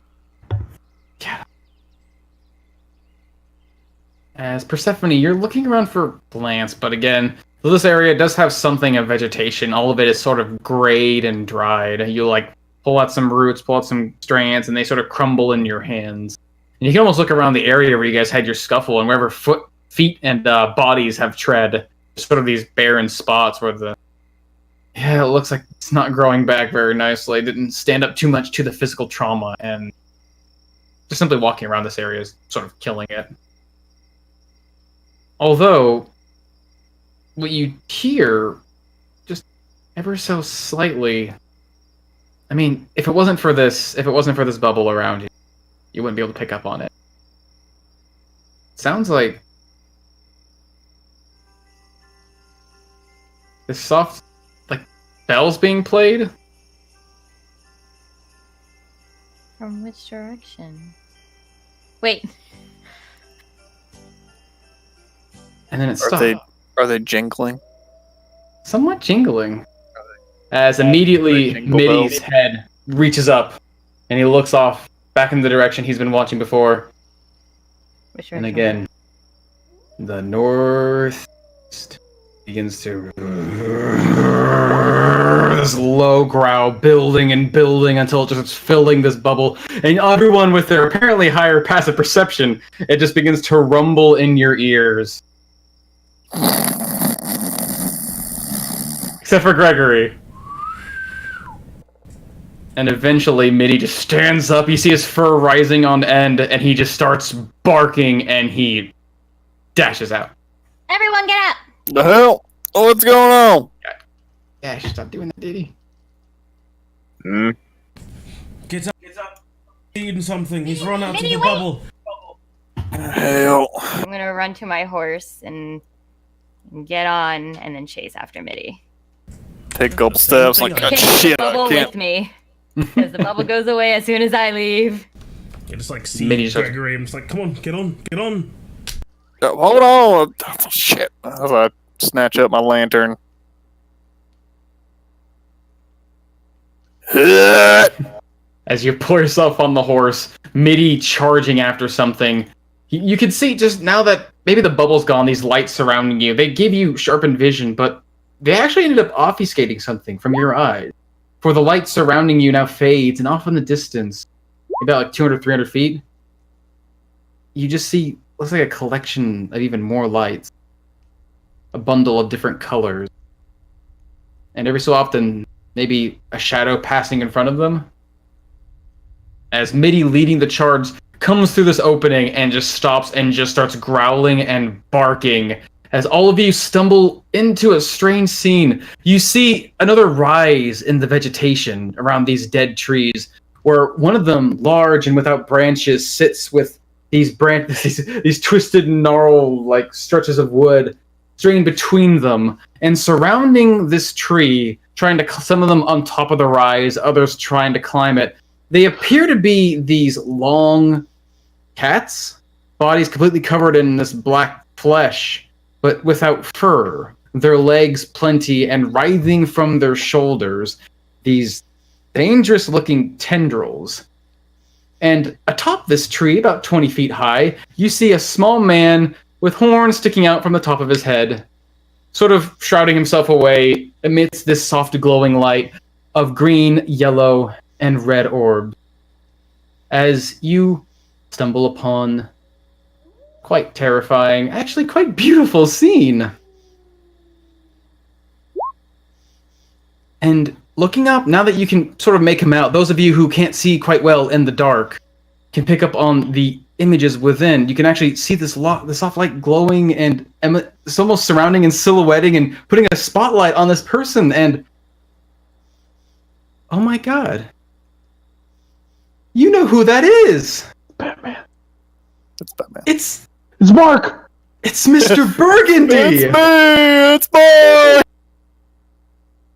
Who the fuck is Mr. Burgundy? The fuck is Mr. Burgundy? Who the fuck is Mr. Burgundy? A strange question, as those of you stumbling upon this small man, dressed in fine clothing, as he has these small bells hanging from his horns and from his clothes, looks to you with an expression of distress. But who is he, and why do you know him? Why does your mind now flood with memories of this cherished individual? It's hard to say, but you'll have to find out next time, tomorrow night, on A Song of Rapture. Oh man, Oh, yeah. oh my god.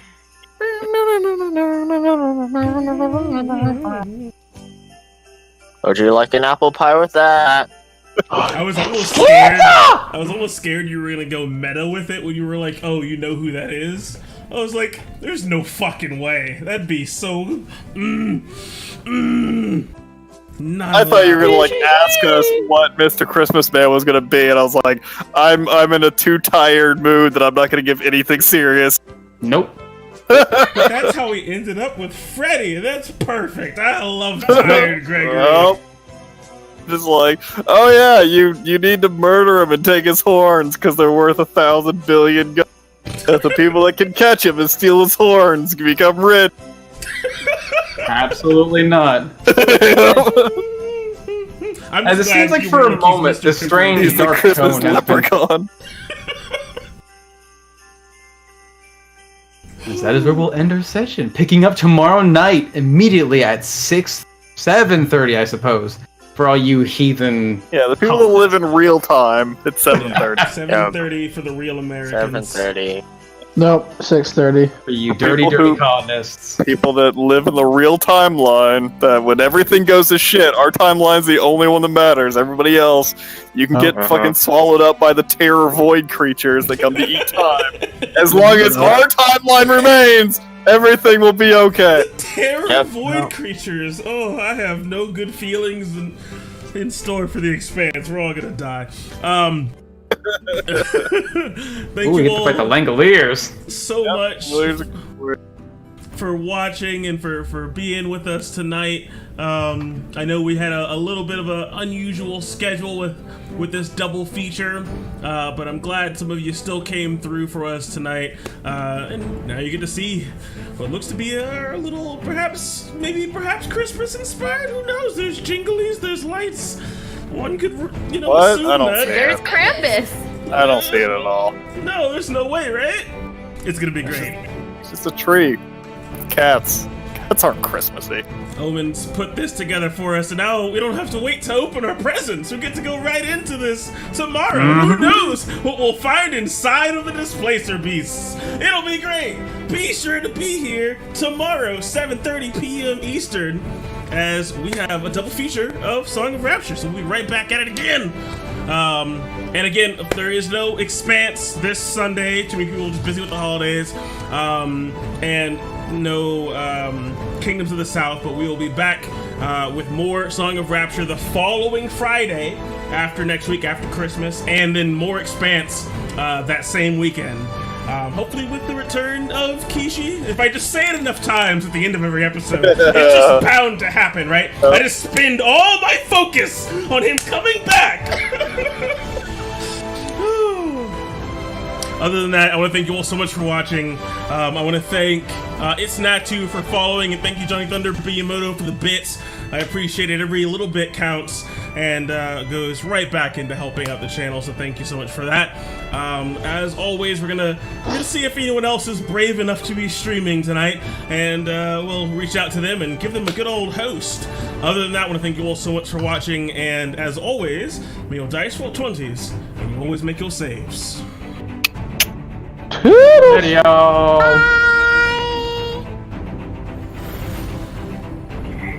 Before you host someone.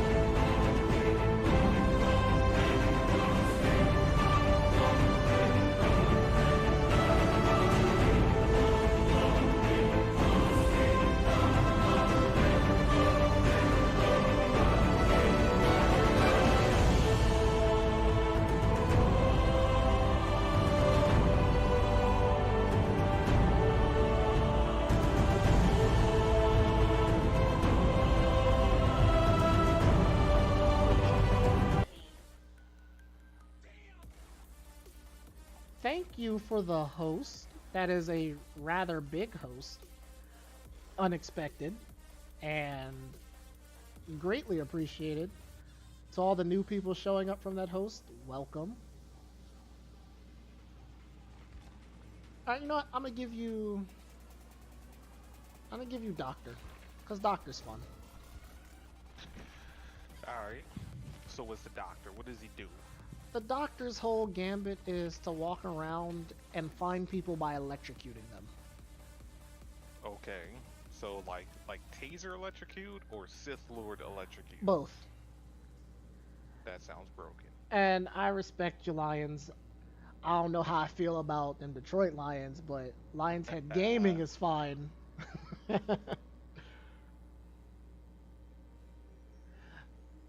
I know. You guys have been... What is it? When did you guys start playing? Because you guys D&D today, right?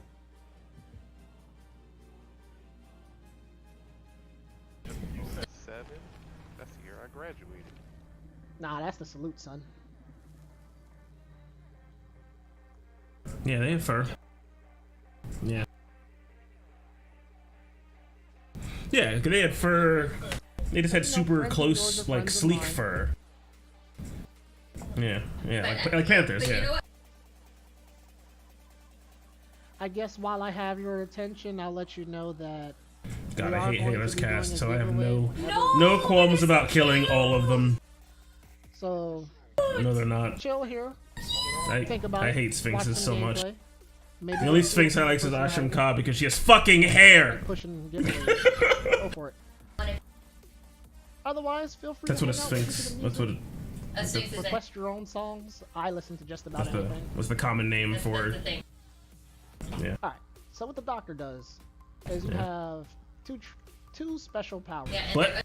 Technically one, but two forms. Yeah, to get rid of them, exactly. They kept trying to get rid of them, and they kept coming back.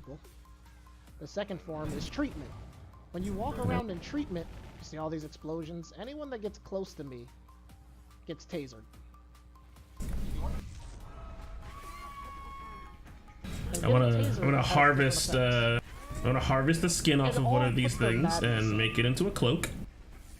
And be outstanding and never die.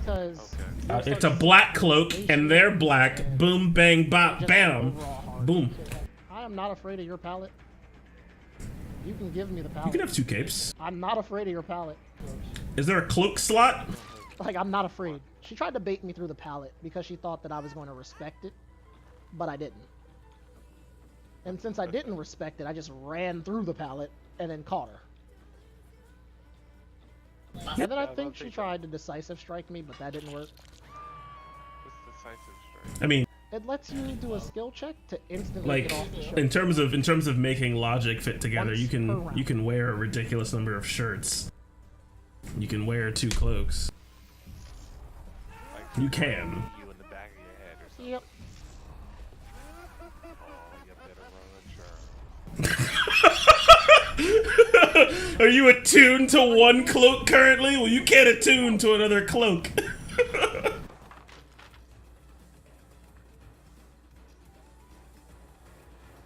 Now he's going to try to loop me through another palette. There's a big difference between 2 whole sets of armor and a single sheet of fabric with a clasp. But he didn't. That's perfectly fine. I'm just arguing for the sake of arguing. Now one of the big things I would hope that you would say no because that'd be ridiculous. You scream, so I know where you are. He tried to run the pallet too, but again, chill with that flashlight. Chill. He's trying to get you. Now what the flashlight does is it makes it so that it blinds the killer, and if the killer's blind, you'll drop the person.